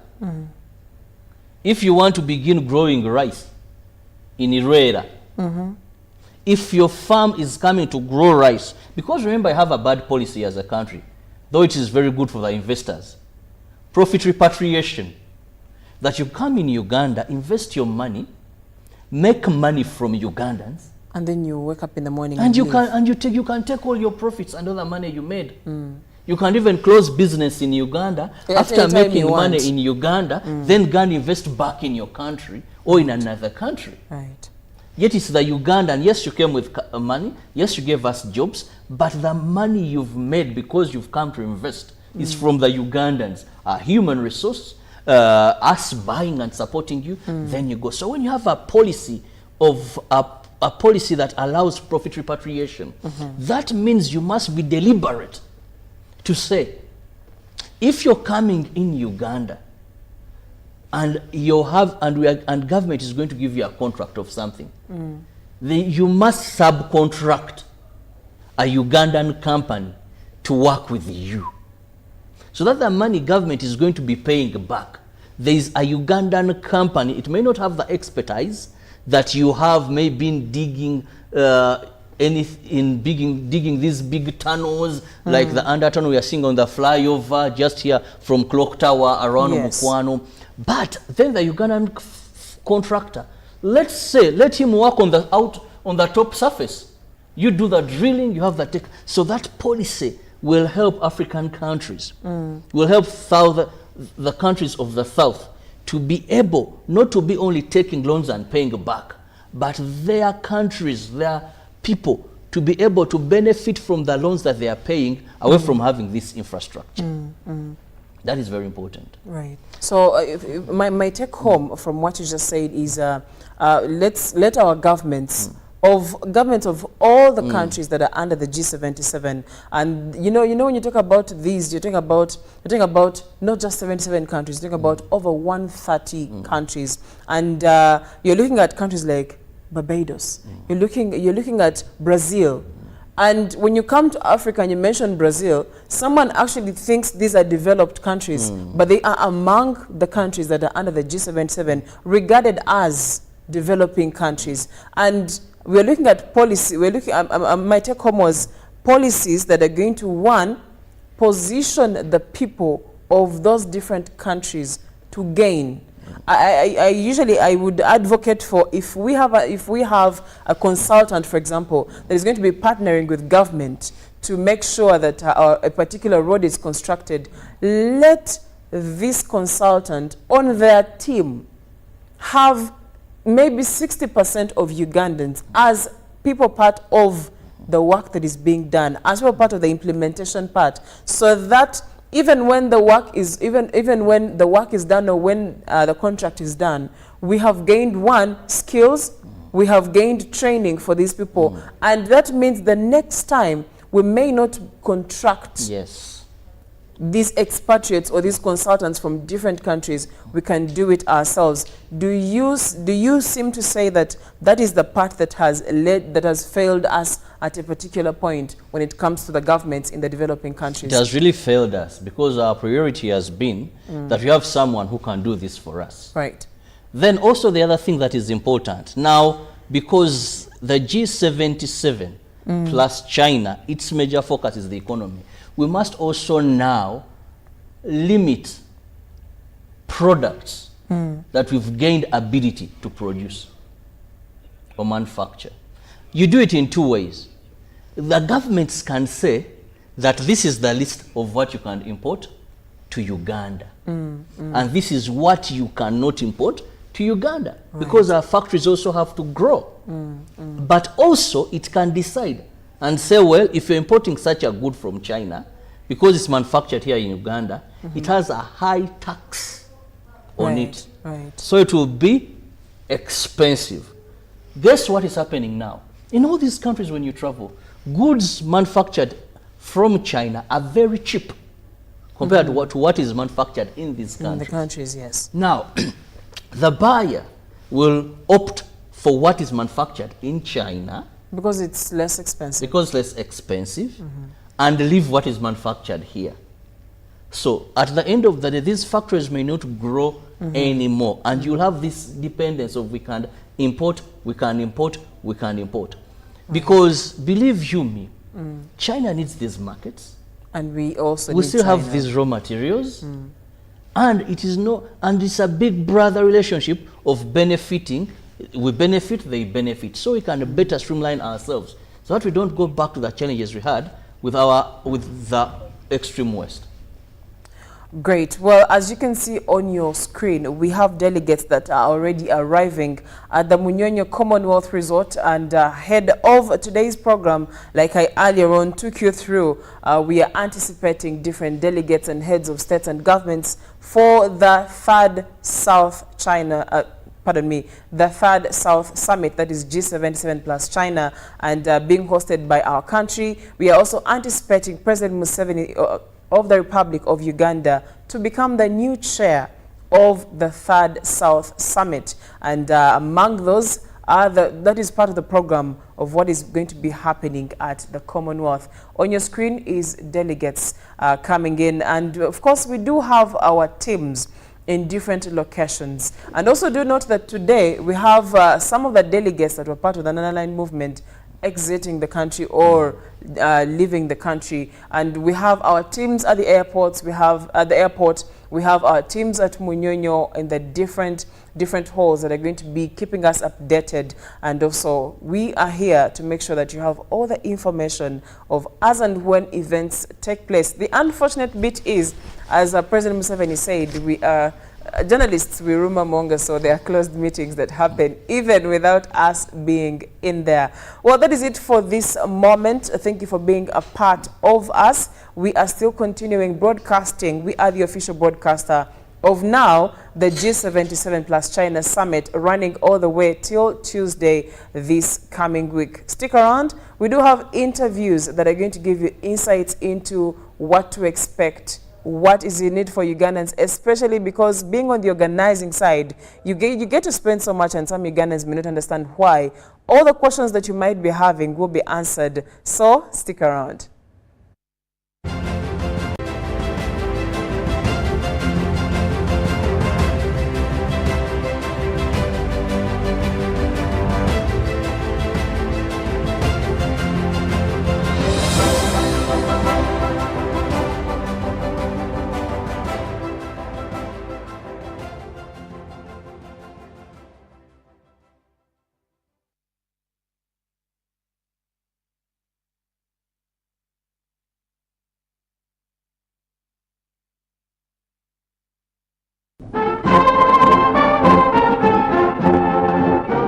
The 38th NRM Liberation Anniversary is a day when we remember our countrymen and women who fought for 5 years to liberate Uganda from the political anarchy that had characterized our journey since 1962.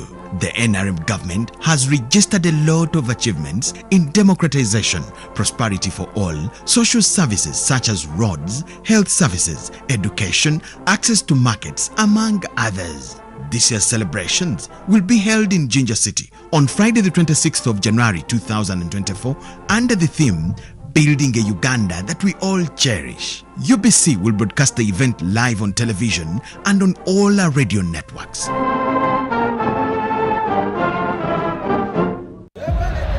welcome everyone to the biggest game on the continent. And you have to, you've got to just seize those moments and enjoy them as much as you possibly can.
Well, good morning and many thanks for sticking around to UBC once more. And we are in for the first session of the G77 Summit.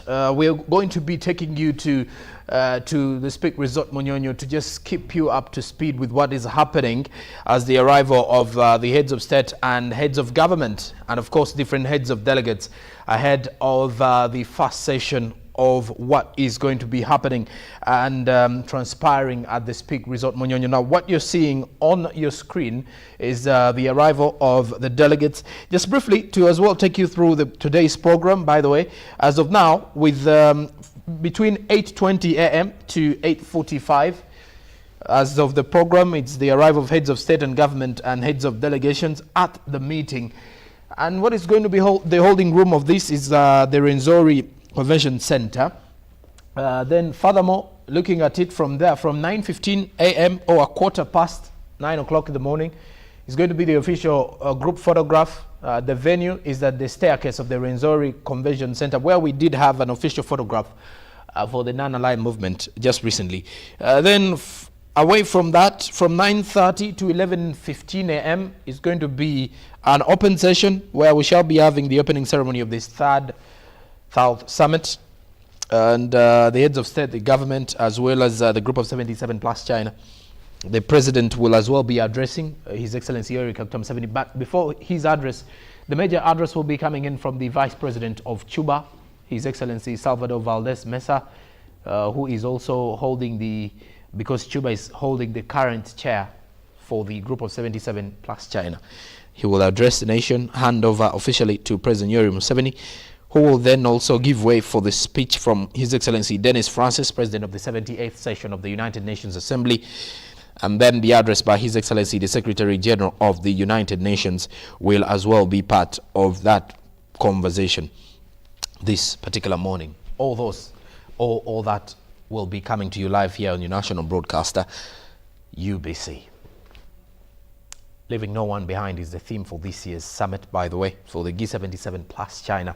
Uganda are the host. They will be taking over the chairmanship for 1 year this time round, after Cuba took over from last year's meeting that was hosted in Cuba. But also, when you look at the 3 years of NAM, this one is quite different of the G77. That is why we shall be holding it for 1 year. G77 plus China, 135 member states under that particular group. This morning we discuss more about it and what other way to kickstart of that conversation as well. Joining me on set this morning is Professor Wilson Okaka from Chambogo University, a lecturer in research methodology, and of course a man who is having vast knowledge of how different diplomatic summits of this nature have been transpiring and their importance, value and relevance to the ordinary Ugandan. A very good morning, Professor. Many thanks for joining us this morning. Morning. Thank you very much. It's nice to see you, and it's also nice to share ideas with the rest of the world, in particular Ugandans and members of the G77 plus China. And so you're talking about 135 countries. Yes. Thank you. Thank you. Professor, let's get back to the background of it for my viewers, because now you're in and the viewers are your students as of now.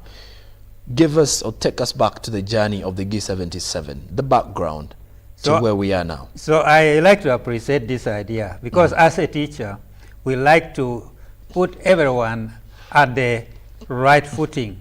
So we have to level the ground, and I would say that G77 plus China, as it is called, started at the time of a UN meeting, United Nations Conference on Trade and Development, UNCTAD, that took place in Geneva, Switzerland, and that was June 15th, 1964. So the G77 actually refers to the founding members of this group, and that's the group of 77. But as you notice now, the club has sprung up to 135 members. This is a resounding success. Thank you. Well, indeed, a resounding success from 77 member states that founded the G77. Then we receive China coming in as the bigger brother or the overseer as well, whatever you can call them at the moment. But then furthermore, as we speak now, we have 135 countries. Professor, let's get back to China now. China is here as well, and the plus China is always a bigger question for many. Why do we have a G77 plus China, and why don't we just say G77, a group of countries, and China part of it? Where does it, how are we here, and why is it that China is not ideally recognized as a member, but rather an overseer, if I'm to put it in that way? Thank you. I agree with you. That's how I look at it, because China is listed, but when it comes to discussion, it says China is not specifically a member. Some people have called China an ex-official member. Okay. China has demonstrated that it can work together with people with similar background. China is a country that has gone through imperialism ordeal, and it has also gone through this. All that African countries, member countries, these are, remember please, that this is a club, a coalition of developing countries that are looking for a collective voice for economic development of their countries. Okay. So as China has been looking at this from 1964, and the first meeting was in Algiers, the Algiers Charter of 1967. And now China has been keen at this. And so from 1994, China picked practical interest to commit financial resources, to commit political support, and now China is like a humble big brother who is saying, I have gone up, I'm now the second biggest economy in the world, but I don't forget that I'm from a humble background. So let me look around for my brothers and sisters and bring them up. That's how China has come in. Thank you. And of course, China coming in, like he has mentioned, has always been able to lay in a foundation to support most of these developing countries, or what you could say the group from the south in that particular aspect. China, and of course as of today, is when we've also come to realize that is termed as a developing country. However much we are looking at it as a country that has already filled up the spaces of the first world countries, and of course it's highly expected to be the world's largest economy by 2030. When you look at the growth trajectory of most of these economies, looking at how India is growing, by 2075, India highly expected to be the leading economy. But not only that, you look at how China is also leading with its economy, the growth within the different provinces of China, and its presence in all these member states of the G77. Professor, the G77 summit is commencing today, and as we speak, there are arrivals on the screen, as you can see, the arrivals of the different delegates. But when you look at the fact that we've seen how China's been very impactful, I want us to also look at its relation with the South. How has it been? How has it grown from the years? And how has China cemented its place as a favorable support system? Because by the time China comes in, you get to realize that most of the countries were dealing with the Western Bloc financially. And now China is bringing in the support. But when you look at it, in your observation, or with what has been going on in the changes across the world, the relationship between China and the South, in this context, the developing countries, how have you seen it? Yeah, I like to appreciate your perspective of this issue. I think this is very important quality of journalism as you exhibit here. Okay. I like to appreciate it and to say that China, as you have brought out, and that's the perspective I like to look at, China actually has been practicing what you call international morality, that it should go together with the people who are suffering, be part of it, because that is how life is. Okay. Before that, there was no alternative, and so the developing countries had to take what we call instructions for development. Okay. But this is embarrassing and sometimes humiliating. So when they noticed that there was an alternative, they looked around and they say, China is willing to be a strong partner, to be a voice, to give them a voice. So China started to demonstrate this actually quite a long time ago, as you say, let me just come down here in this country. Actually, in 1965, China had already offered to build Nambole Stadium. Okay. That was when we had our official diplomats like Paul Etiang, who was once a minister in this institution. There were people who were sent to China. China was very committed to that cause. And you come very, very early now, late now, in the history of African Union, from Organization of African Unity. China has offered to build the headquarters of the African Union in Addis Ababa, and it is there glaring. That is a commitment. And before that, there's what we call Tanzam railways, linking some parts of the southern African countries, Tanzania, Zambia, Tazara railway stations, which is a big economic success. That was a contribution of China. That was the time of Julius Nyerere, the late Tanzanian president, who was also committed to this cause. Later on, you notice, Julius Nyerere was elected the chairman of the South-South Commission. And notice that China also had other contributions in South Africa. Actually, there's a big Chinese population in that country. And the liberation of African countries, China has a big role to play in it. So China has identified itself with the press. Now you have talked about delegates coming in here. Remember that China has contributed 140 chauffeur-driven vehicles that were needed here in Uganda, and some other contribution. You have mentioned India. India also has contributed equipment. So these are big brothers who are saying we have to go together. No one should be left behind. And this is working practically. You have just told us what you are doing, the media. You are covering this function very successfully. The whole world is looking at what is going on here, because Uganda is now a magnet, a political magnet. Thank you. Okay. Also on the screen, the SUVs that the professor is actually mentioning were handed over to the government by China. Were donated, if I'm to use the word, to Uganda by China. Those world-class SUVs that you're seeing on your screen right now, that are chauffeuring the delegates to speak Resort Munyonyo. So maybe to further stress this particular issue to do with, to further stretch, this particular issue of China's commitment to the growth of Africa and the growth of Uganda in general. And looking at the impact, the G77 summit, their expectations, Professor, and expectations that go beyond what we are seeing today. The bilateral agreements, huge, huge, huge, and everyone is actually expecting that from the same summit.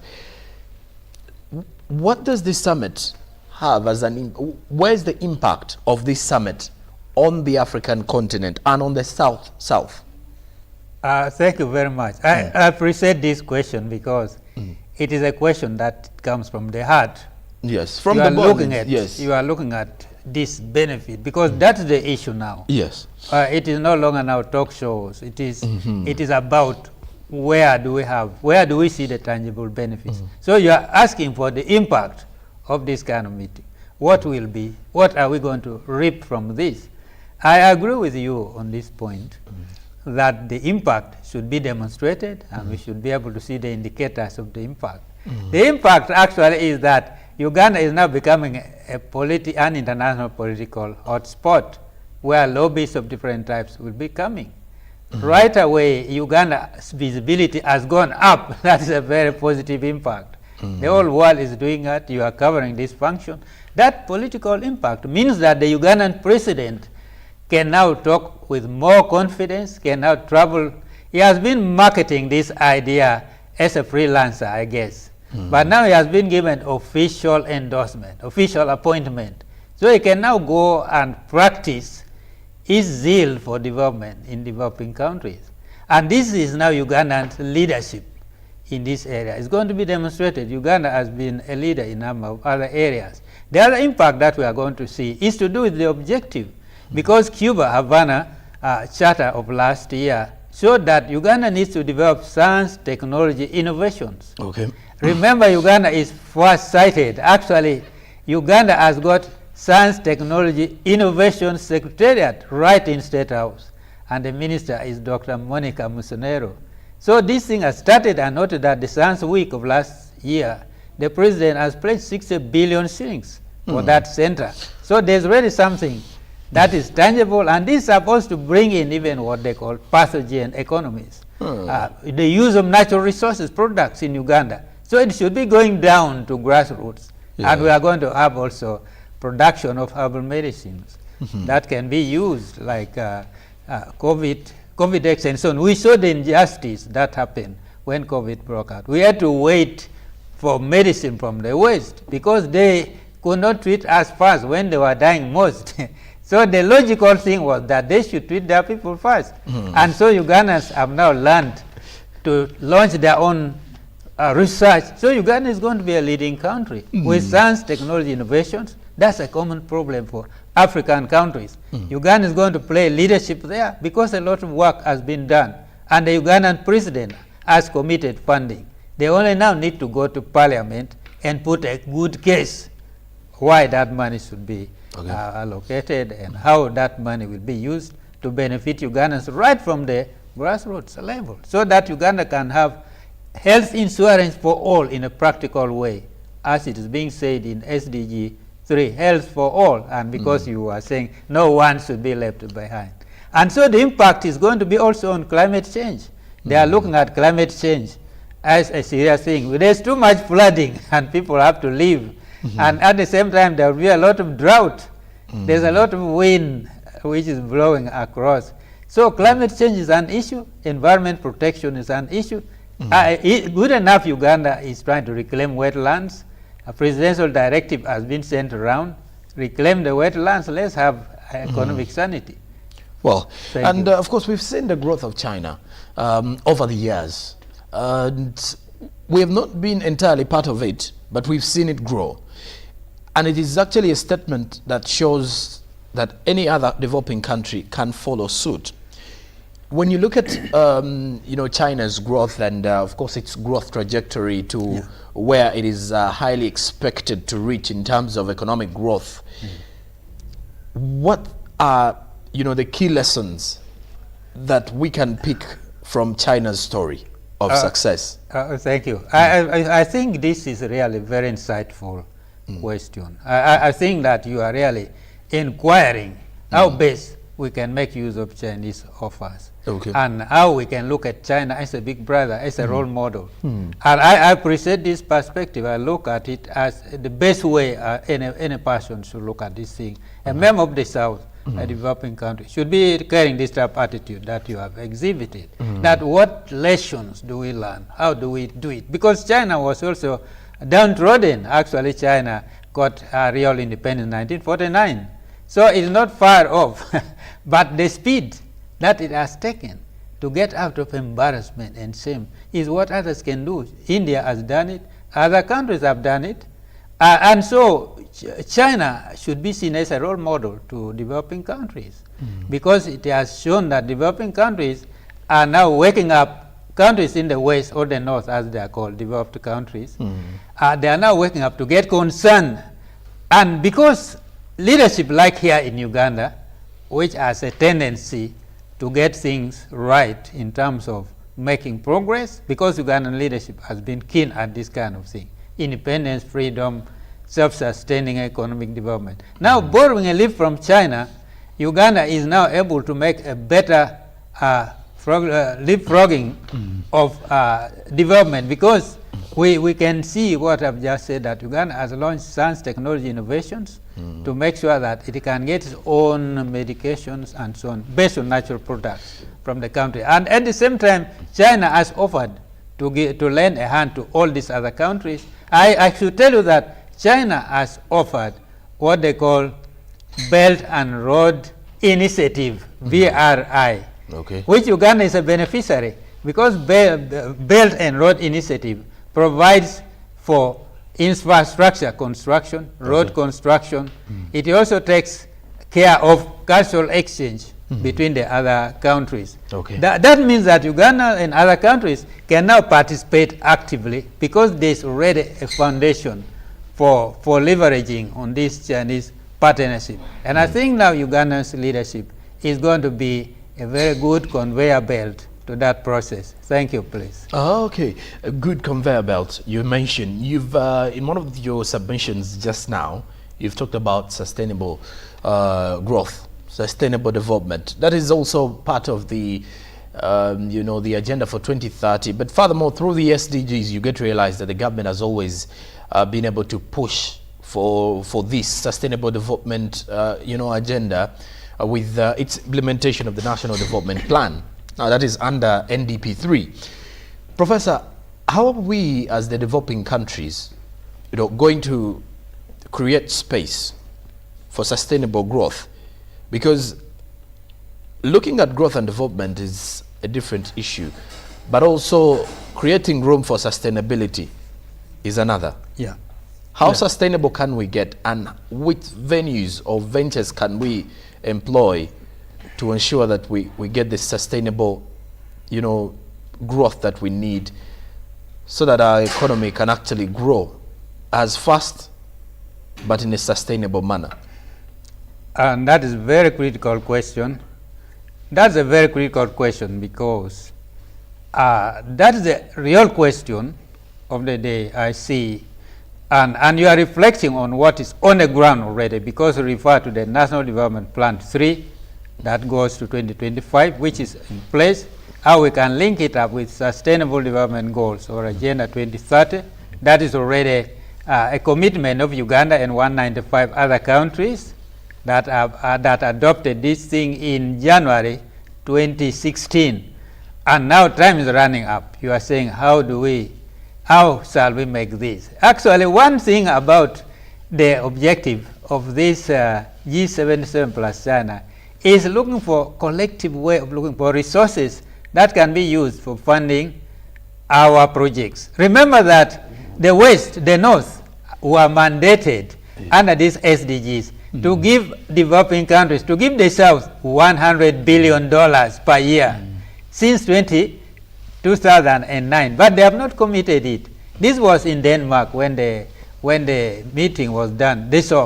When the meeting, the conference of parties COP was done there, they were committed to giving developing countries. So that is part of the challenges that developing countries are getting. When the pledges are given, they don't deliver. So one way is that this collective voice should give them resource way of bargaining, collective negotiations, and they should be able to get affordable resources for funding their projects. So I think one alternative source is now seen to be China, because we have seen this. China has given offers.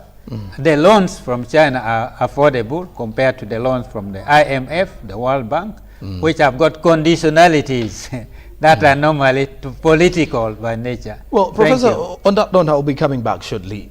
Well, on your screen is what is happening at the Speak Resort Munyonyo. More delegates arriving at the same venue. We shall be giving you more details of the same, and later on we shall be linking with the team there to bring to you what is happening from the meeting in there, as well as we continue to broadcast to you live the G77 plus China Summit.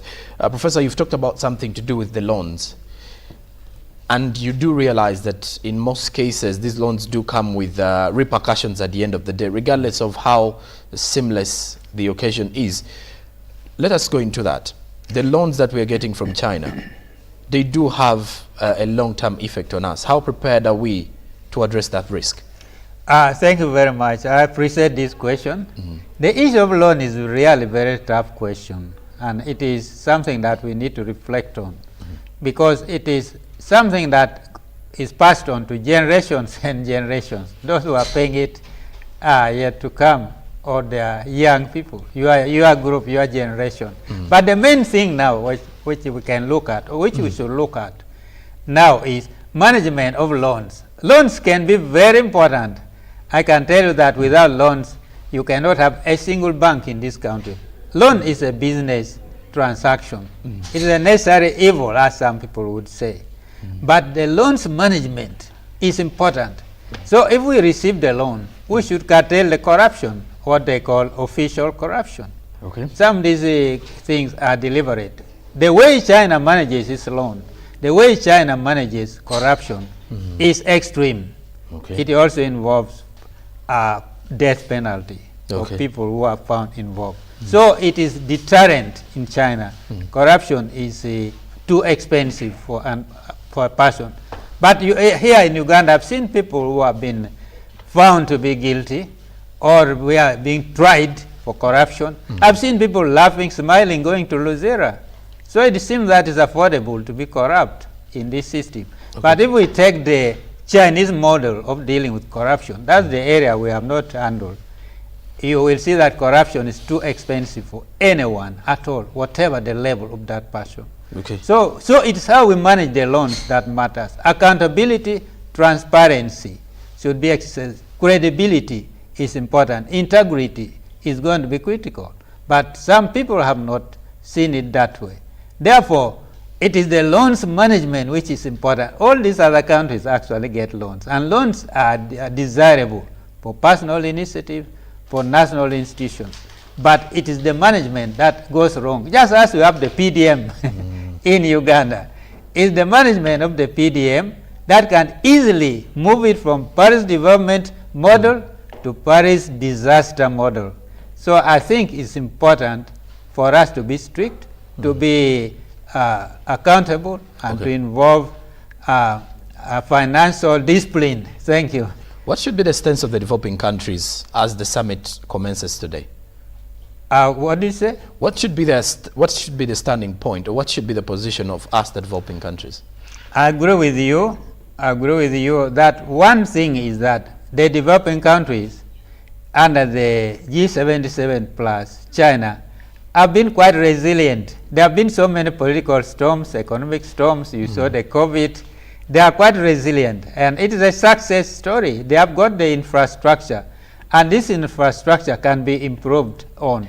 Their position is that they should stick to their guns as much as possible, and they should cherish good leadership. They should work in partnership as they have pledged to do, with a collective voice, to be able to push the agenda. Look at China as a role model. Look at India, which is coming up, and also look at the spirit of teamwork, togetherness, should be enhanced if possible in the Kampala Declaration. Thank you very much. Okay, and the Kampala Declaration, if you're saying this is going to be our position as the developing countries, then also we've mentioned something to do with also China has to benefit. Because as the big brother or the overseer, you expect them to get something. What do you think China's position is with this summit? It is the third South. Thank you very much, Moderator. I really appreciate this question. This is a question I thought I really just did not do justice to it, because I should have answered. I was going to say, how does China benefit from it? At one point I was saying China is just a humble big brother. It's a humble big brother. China believes that if there is peace and security, if everyone is rich and wealthy, there will be peace. That's the objective. There will be global peace, there will be global security. And when you have global peace, global security, then there is equality among nations. So the real peace will then come about. Now China will be credited morally for promoting global peace.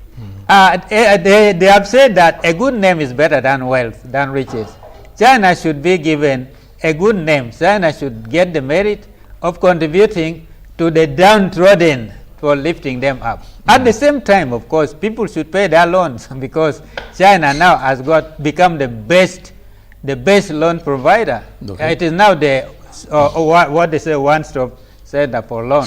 So they should pay their bills. They should be good clients to China. Thank you. So that China can also benefit. So that China can also benefit, because this is an investment. Okay. Yes, please. My people at home will definitely want to understand more of China's relationship. You see, China's relationship with Africa has for years been beneficial, mainly to the African countries. And the issue is the maintenance of most of the things we've got from China. Now, for example, this year we've got the SUVs in here. You've tackled an issue of maintenance and how we can make good use of the loans that come through. But in an event where we are growing, because we have to think positive, what measures can we put in place? Thank you very much for maintenance. It's interesting because I was looking at ideas from some two officials in the ministry, the government. Okay. They were projecting that they were not happy with the maintenance of roads in the city, in this city. So these are our investments, but members in cabinet are complaining that we are not maintaining these roads within the city. And the president had to oversee the readiness. The president had to personally inspect some of these places. It needed him to do that. So you see the top commitment was there. So maintenance should be a culture. It should start from home. We should not sweep our houses because visitors are coming. No. We should always have our places, compound swept, clean. We should not wash our clothes because visitors are coming. We should have the mentality, the awareness that we need a good sanitation, a good water and system. So in a way, how do we maintain it? We should have a culture of maintenance. And I think it should be part of accountability. It should be part of transparency. And this should also be enforced. Maybe if need be, there should be a parliamentary statement on this. But maintenance has been on paper, but it seems that we have not got the culture. But if we should look at culture from China, benchmarking, we should be able to see, because China has got the culture of maintenance. They do that quite strictly. Well, Prof, you do know that getting a loan is not a problem, by the way, because every country does borrow or get these loans. But how can we, limit on the amount of loans we are taking as developing countries? Because it is deterring our growth. Because every financial year, you do realize we do have a lot of debt or a huge debt burden to sustain. I agree with you. As a matter of fact, we should do without loans if we can. Okay. Because loans, if we look at it, means that in the final analysis, we are the donors in the final analysis, because you give them more money finally. The interest. So you turn out to be the donor yourself. At the same time, you are not rich. You are not supposed to be a donor. So that's the money. That's not the extra money that you have. So our first idea should be, do we need to get these loans? How have they performed before? We should look at the history, the trend of loan performance. We ourselves have got this record. We have the records, the Auditor General has got this information. And where are we failing? And there's a list of people who are contributing to this problem, but we have not acted on them decisively. They are known. But the issue is that we now need to take the Chinese model of dealing with the culprits.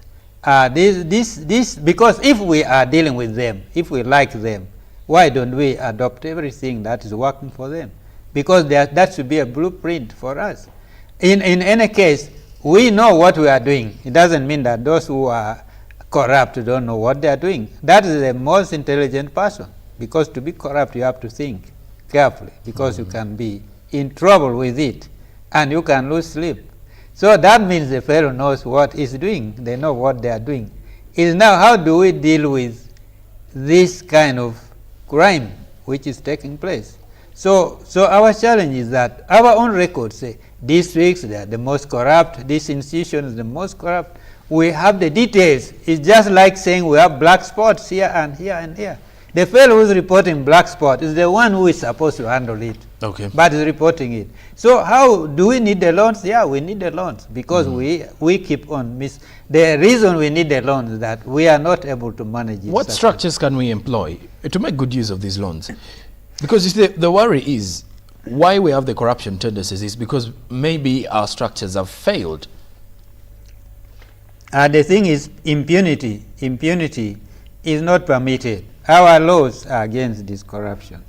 The practice of implementing the laws. We have the best laws about this thing. Yes. And these laws can work. But it is that they have not been given the chance to work. Also, it's interesting to say they have not been given the chance. But I think the issue is that we now have to do soul searching and say that corruption should become too expensive for anyone who is involved. First of all, I think the best way is to go backward, retrospectively. I'm told that law can work backwards and get those that have been taken for the last 30, 40 years. Let us get them all back because those assets are there. There's a record. of all those. Once we can recover those ones from the corrupt system, then we don't need the loans because we shall have more money than we can have. But can we recover those? Banks normally try to recover theirs, but sometimes there's a question of bad debt. But can there be a national revolution? Because we have fought other wars, but we need to fight this war. It's more serious than other wars. So let's have this recovery. We have a song about that. Recovery of assets should be done successfully because the assets are there. Well, so Prof, thank you. As we look at the theme for this year, which is leaving no one behind, this theme is ideally something that shows that all the developing countries should follow the same train of growth, development. If it's addressing climate change, we do it collectively. If we are to, adopt to new technological changes, we have to do it collectively. As the theme of leaving no one behind, how can we encrypt it in the decision making on the African continent? Thank you very much. As a matter of fact, this theme of leaving no one behind is so much of an African culture. It's very interesting that the idea of Africa is unity. That's what Africa can do very well, and it surprises people from other places. We come and eat together from this and that. It's very African in nature. I think the practice now is what we want to monitor and see how we are going to do it. And now good enough countries in Africa have got devolved systems. Uganda, for example, has from LC1, there are departments, units in organizations. They should be asked to make it ethical. The ethics of work should provide. It's just like equal opportunity, gender equality. Every institution, every organization should be seen to be providing for leaving no one behind, so that the heads of units, practitioners, coordinators, there should be those coordinators in every unit. Is everyone on board? If they are not on board, we are going to check, just like a driver. Just like a driver or a conductor would say, are we all in? Yes. Who is behind? Okay, call them. Before we set off. Yeah, before we set, because that should be the tendency. I think it rings a bell, as I could say, it resonates very well with the African setting, the African culture, African attitude. And a country like Uganda, which has been rated to be the happiest population in the world, I think Uganda can show this leadership and use the media. Use the media. The role of the media is in promoting international relations. Uganda can play a role in this, especially now that Uganda has the official position, appointment for doing this job. Uganda now should invest in the media. Things like this should be based on information communication flows. That's the best, because you have to create awareness of this issue, create the knowledge of this, and create the best practices. And then the media should be covering places, activities where these things are taking place. Go to communities, localities, talk to other people. And I think we are going to see that information flow should be, the media should be the front line service delivery agent. And the media should be the one reporting to the population how it's practicing. And as of now, what we're doing as the media, the national broadcaster, on your screen, more arrivals of the delegates and heads of government at Speak Resort Munyonyo, where the summit is set to commence for the next 3 days. From today's the 21st to the 23rd of January. Of course, that is the third South Summit of this year. The theme is leaving no one behind. And we do not want to leave anyone behind, if you're to put it in that way. China, our main focus of attention, because we are benchmarking. When you look at the growth of China's technology, education system is more centered around, growth of individuals, empowering the citizens of China. Something most of the developing countries are pretty much failing at with our education system, more theoretical than practical, really. So when you look at that side of China's growth, how can we encrypt the idea of development right from the grassroots? The good thing is you're a professor, you've been in the education sector here. What are the best methods that we can employ as a country? One thing is, I like to appreciate this approach, this perspective. This is a very important way of looking at things. Because as you put it, you are concerned about every individual who should benefit from a possibility that has been seen to be working in China. And that how we can now practice it other than just talking about it theoretically. One thing that appreciate from China is that it is regulatory. It is a requirement that individuals should be given opportunity to move forward. Uganda has picked universal primary education and so on. They will be looking at universal health and so on. The issue that makes people remain is inequality, exclusion. That is something happening. You have just mentioned that the theme of leaving no one behind. Yes. That should now also be part of the statements of every organization, every system. It should be part of civic education that leaving anyone behind is not acceptable, and that inequality should be practically handled. I saw lecturers or academics or people who are in charge, teachers and so on. They should be role models. It should be taken seriously for indiscipline among lecturers or professors or teachers. Other thing, they should not be above anything. That should be very important. You've reminded me that we are holding the stewardship of the G77 summit. 1 full year, we are going to be the chairman. Should we use this to front our issues as a country? Because now we're in the big seat. Yeah, that is true. And that is going to be very important. Okay. Because now look at how Uganda has been able to put up things, you know, from the days of HIV/AIDS beginning. Actually, Uganda provided leadership in that area. Peaceful stabilizing other regions within the country, bringing them now to the East African community, like South Sudan, DRC, Somalia, and Rwanda and others. Uganda has been instrumental in doing these things. So you can see that the idea of bringing unity has been the province of Uganda's leadership and Ugandans. And even the fact that Ugandans have been rated to be among the happiest people in the world also speaks practically. So how do we now bring this home and practice it as a way of life? That now means we leave out social exclusion. There should be inclusion in every aspect. Uganda's law, things like gender equality that has been taking place, taking care of persons with disabilities and so on. Because those are issues of discrimination. People talk about education levels and so on. And people like professors, for instance, should be humble to know that we depend on our materials from communities. If we don't have communities, they don't give us work to do. We produce books, we publish journals, we go to many countries. But we are talking about the people. So that means they should be our bosses directly, and we should be able to say this with a lot of confidence, that without people you cannot get to that level. And sometimes you should not be calling yourself that. So I think that the main practice now is for people to look at it as Chinese do it. They put themselves at the same level. And you don't just talk so much about your title, I'm professor, I'm what, I'm director. That's not entertaining. That is the level, the height of arrogance and pride, which should not be seen. Because in many cases, we are the same. I mean, because Ugandans all talk about for God and my country. We have no champion here. Uganda talks about for God and my country. God does not practice discrimination. There is no one who is. It is your heart. Are you at peace with others? As we have said, let everybody go together. So Ugandans should also practice their faith. Thank you. What are your expectations of the summit, though?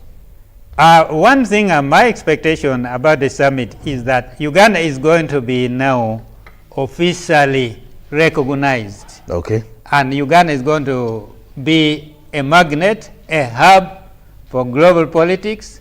People are coming here to Uganda to lobby for big things, for votes in the UN. But Uganda is now going to give the leadership. Uganda is going to give the leadership the appointment that he needed, because the president of Uganda has been preaching this thing as a freelancer, but now he has been appointed officially to do so. So he is in a better position to make Uganda diplomats, embassies, economic diplomats. They should now be bringing business to Uganda. They should be attracting business. It should not now be diplomacy for champagne and all these things. So the diplomats should know that they are working for this country. And also, diplomats abroad, our missions abroad should now be turned into Uganda's marketeers. They should even do social marketing. But above all, Uganda now needs to make its biggest investment in media. Okay. That's the biggest investment that we need. That Uganda needs to put up front. Uganda must, by all means and purposes, invest in the media. This is a business of communication. This is a business of raising awareness or creating awareness if it's not there. If it's there, raise the awareness. If it's already raised, sustain it. It should not be a one-off. So the media should be sustained. There should be investment in media activities should be increased and sustained. And Thank you. To the other developing countries, what should they front? I agree with you that this has everyone has his own, you know. Yeah. Yes. What I prefer, I really appreciate from here is that first of all they should thank themselves for giving a vote of thanks, confidence to Uganda. That is a good job they have done. They should be optimistic about that. That is not a waste of vote. And then secondly, they should enhance their collective voice. That means they should keep on enhancing their partnership. So Uganda should be a hub where diplomats from all these countries should be flying in and out because they are already 135 countries. They should be coming in, and I think Uganda can give practical advice to that effect. So the developing countries, G77 plus China, should enhance their commitment to their objectives that they have already got, looking at the challenges that they have confronted, and they should now be, in my opinion, more hopeful in the chairmanship of Uganda this year. But the media should be given a key role to play. Thank you, please. Okay, and China, for example, which is having representatives and quite a number of delegates in the country today, since, of course, the end of the Non-Aligned Movement Summit yesterday. You're looking at a few years and a few months ahead of us holding the chairmanship for NAM. But also, putting aside the fact that we are going to be holding that chairmanship, we as Uganda, the question is, how do we create strong relationships, not only with China, but other member states that are in the country today? I agree with you, because if that question is important also for China. Okay. China would like to see, you see, we have brought this platform, use it profitably for your own purposes, and see what we are doing and practice it. So I think what Uganda now need is Ugandan officials involved, self-discipline. We should now avoid making careless mistakes, the type of excuses that are not encouraged. Ugandans should now be able to focus on these objectives, and if need be, there should be a monthly statement by every ministry official showing what progress is going on.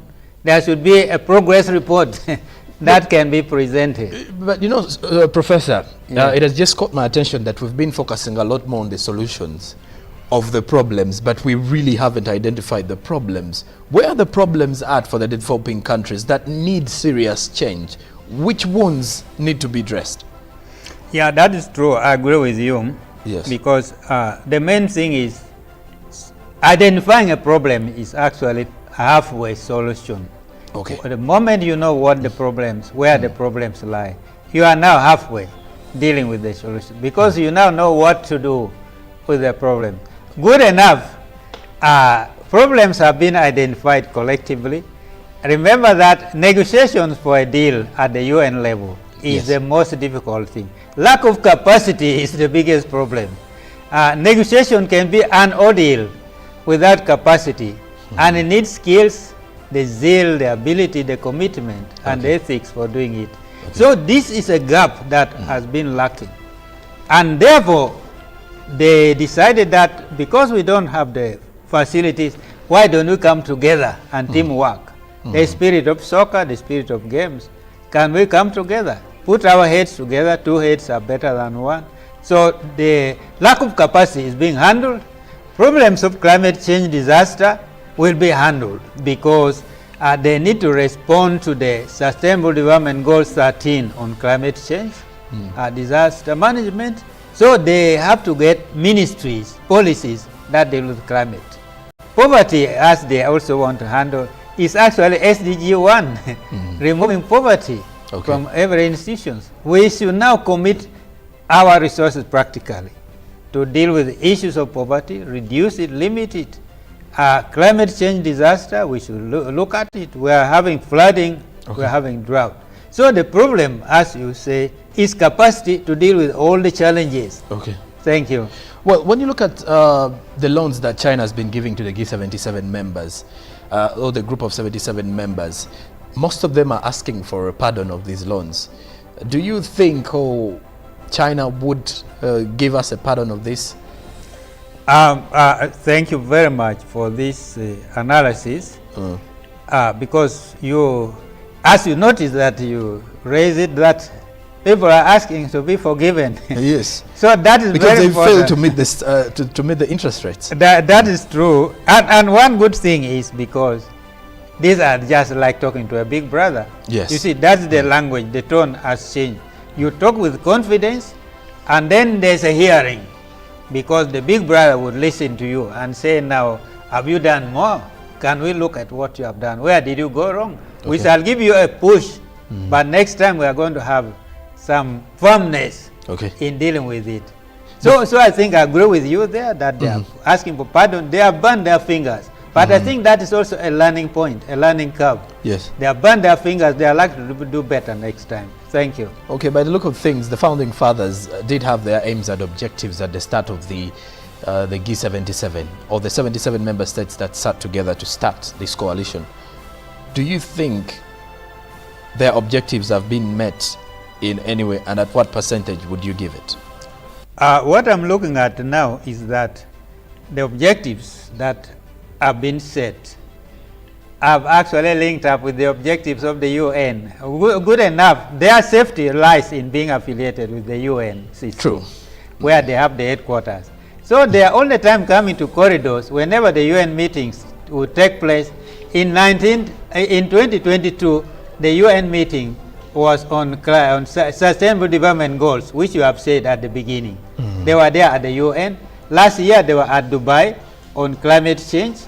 So within them there are countries that have resources, financial resources. And they can also move to bilateral arrangements, multilateral arrangements, because they are not deterred from getting other resources from elsewhere. They can also get it. But as you are looking at this, the idea of how these countries can put up with the challenges is that there's a learning curve. There have been so many changes in leadership. As a matter of fact, some of the countries that started the G77 plus China have left. For instance, Yugoslavia, the country was actually demolished in 1992. Yes. Some countries have gone to European Union, Malta, Cyprus, and then other countries have gone to OECD, yes, which have also changed. So some 7 members have left the club, but you still have the 135 members there. So the number could have been even more than that if there were no changes. But because they have moved to other quarters, they are contributing to this cause from where they are. Thank you. Prof, let's run it back to the G77 Havana summit, meeting rather, that was in Cuba last year, 2023. When you look at the declaration on some of the current development challenges, one of the solutions they gave was the role of science and technology plus innovation in addressing most of the critical issues as we are moving into the era of technology, or as we are in the era of technology. But it seems the developing countries are failing at it simply because of the finances they have. Which measures can we employ to at least see that we are not left far behind in the world of technology? Thank you very much. I see that point which you raised. It's a very critical point. Why? It is critical because we are now talking about the 4th Industrial Revolution days, which actually brings in the role of science on the forefront. Yes. We are talking about the 21st century, which again brings in the role of the science skills on the forefront. Now, when we talk about the role of science, technology, and innovations, I feel slightly at home because when I look at it here in Uganda, for instance, adopted science, technology, innovations policy as early as 2011. Uganda actually has a policy on science, technology, innovations. The gap now is in policy implementation, which I guess is the main issue. And now Uganda has got a secretariat on science, technology, innovations, which is in the State House, which secretariat is functional, it is still new, but again, it has to make commitments to practice. The secretariat is given seed money and notice, and it has started, but what we are looking at is the seriousness that it should use, it should reach all corners.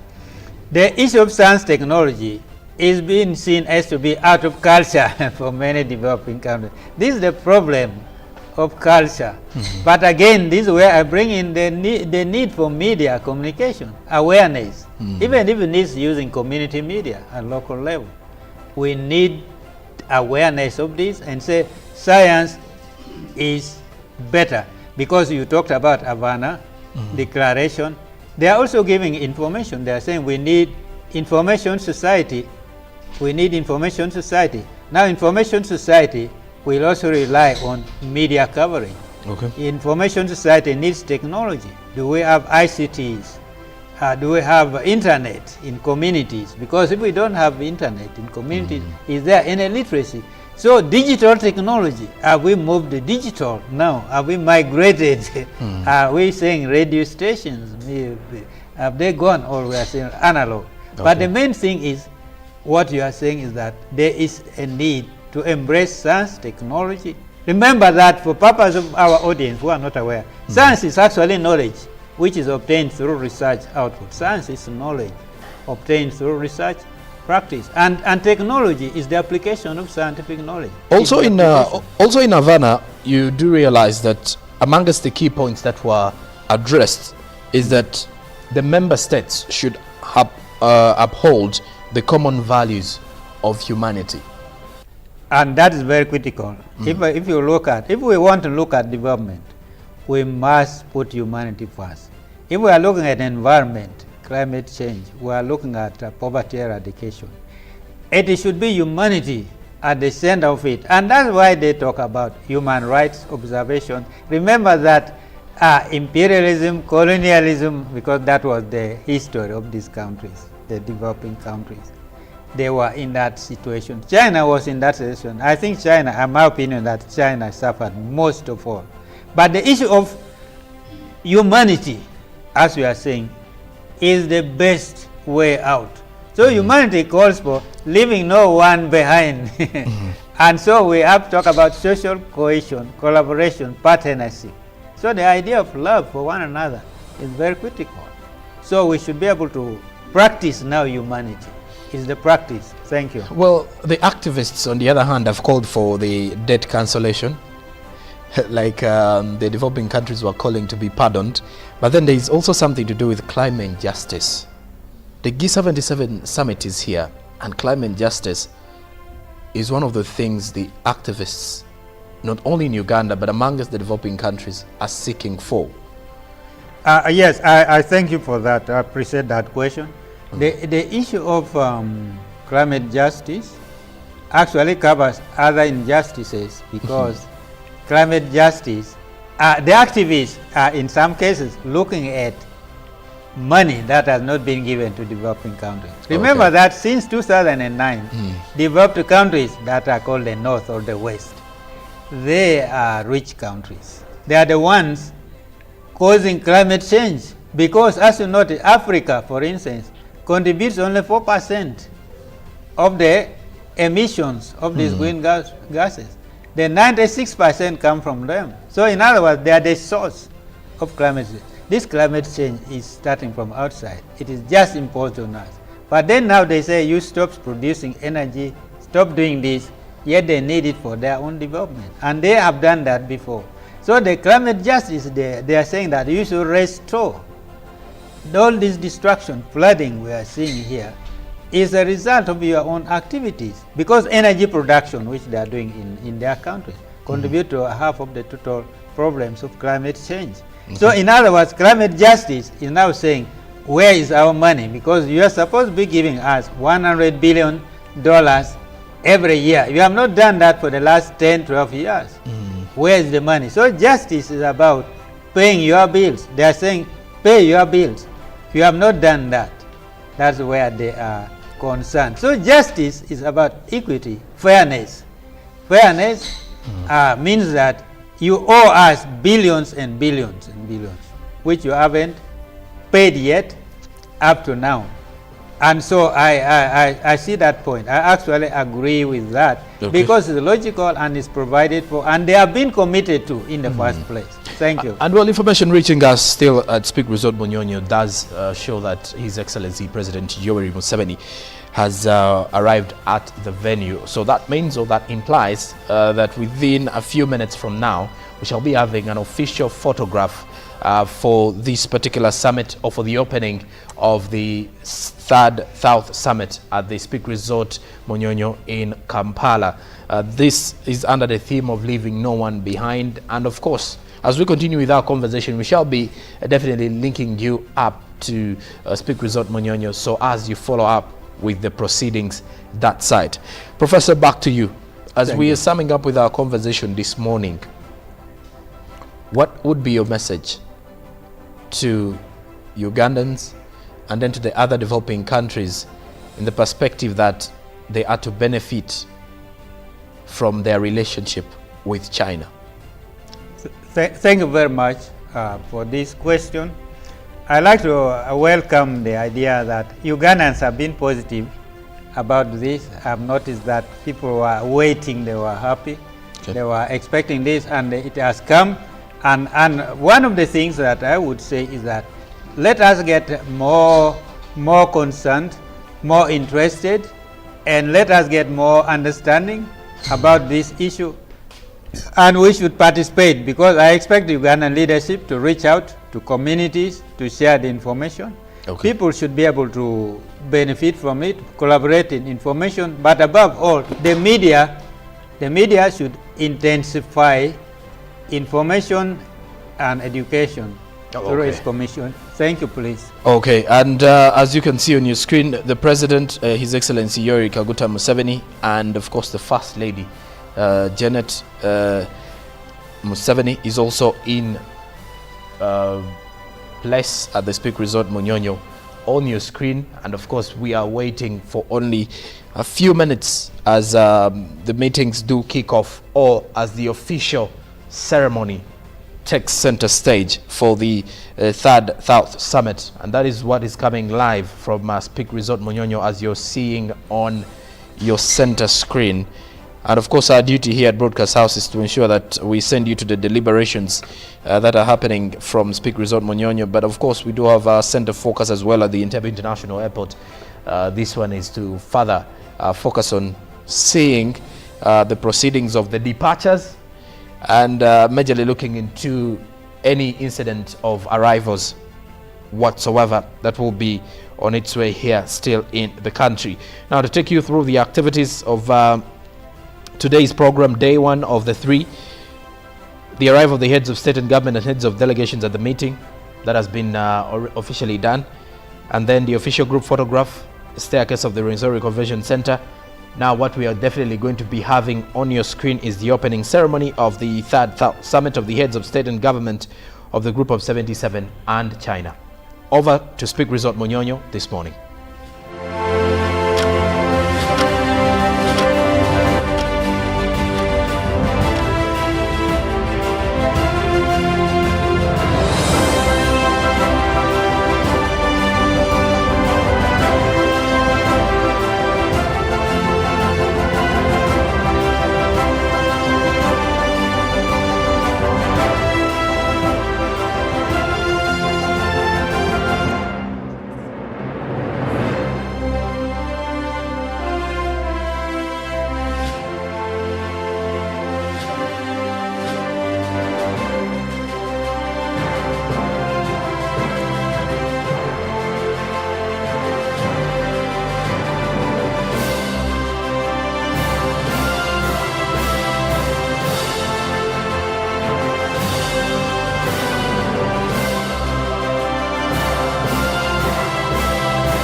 Yoweri Museveni, President of the Republic of Uganda, His Excellency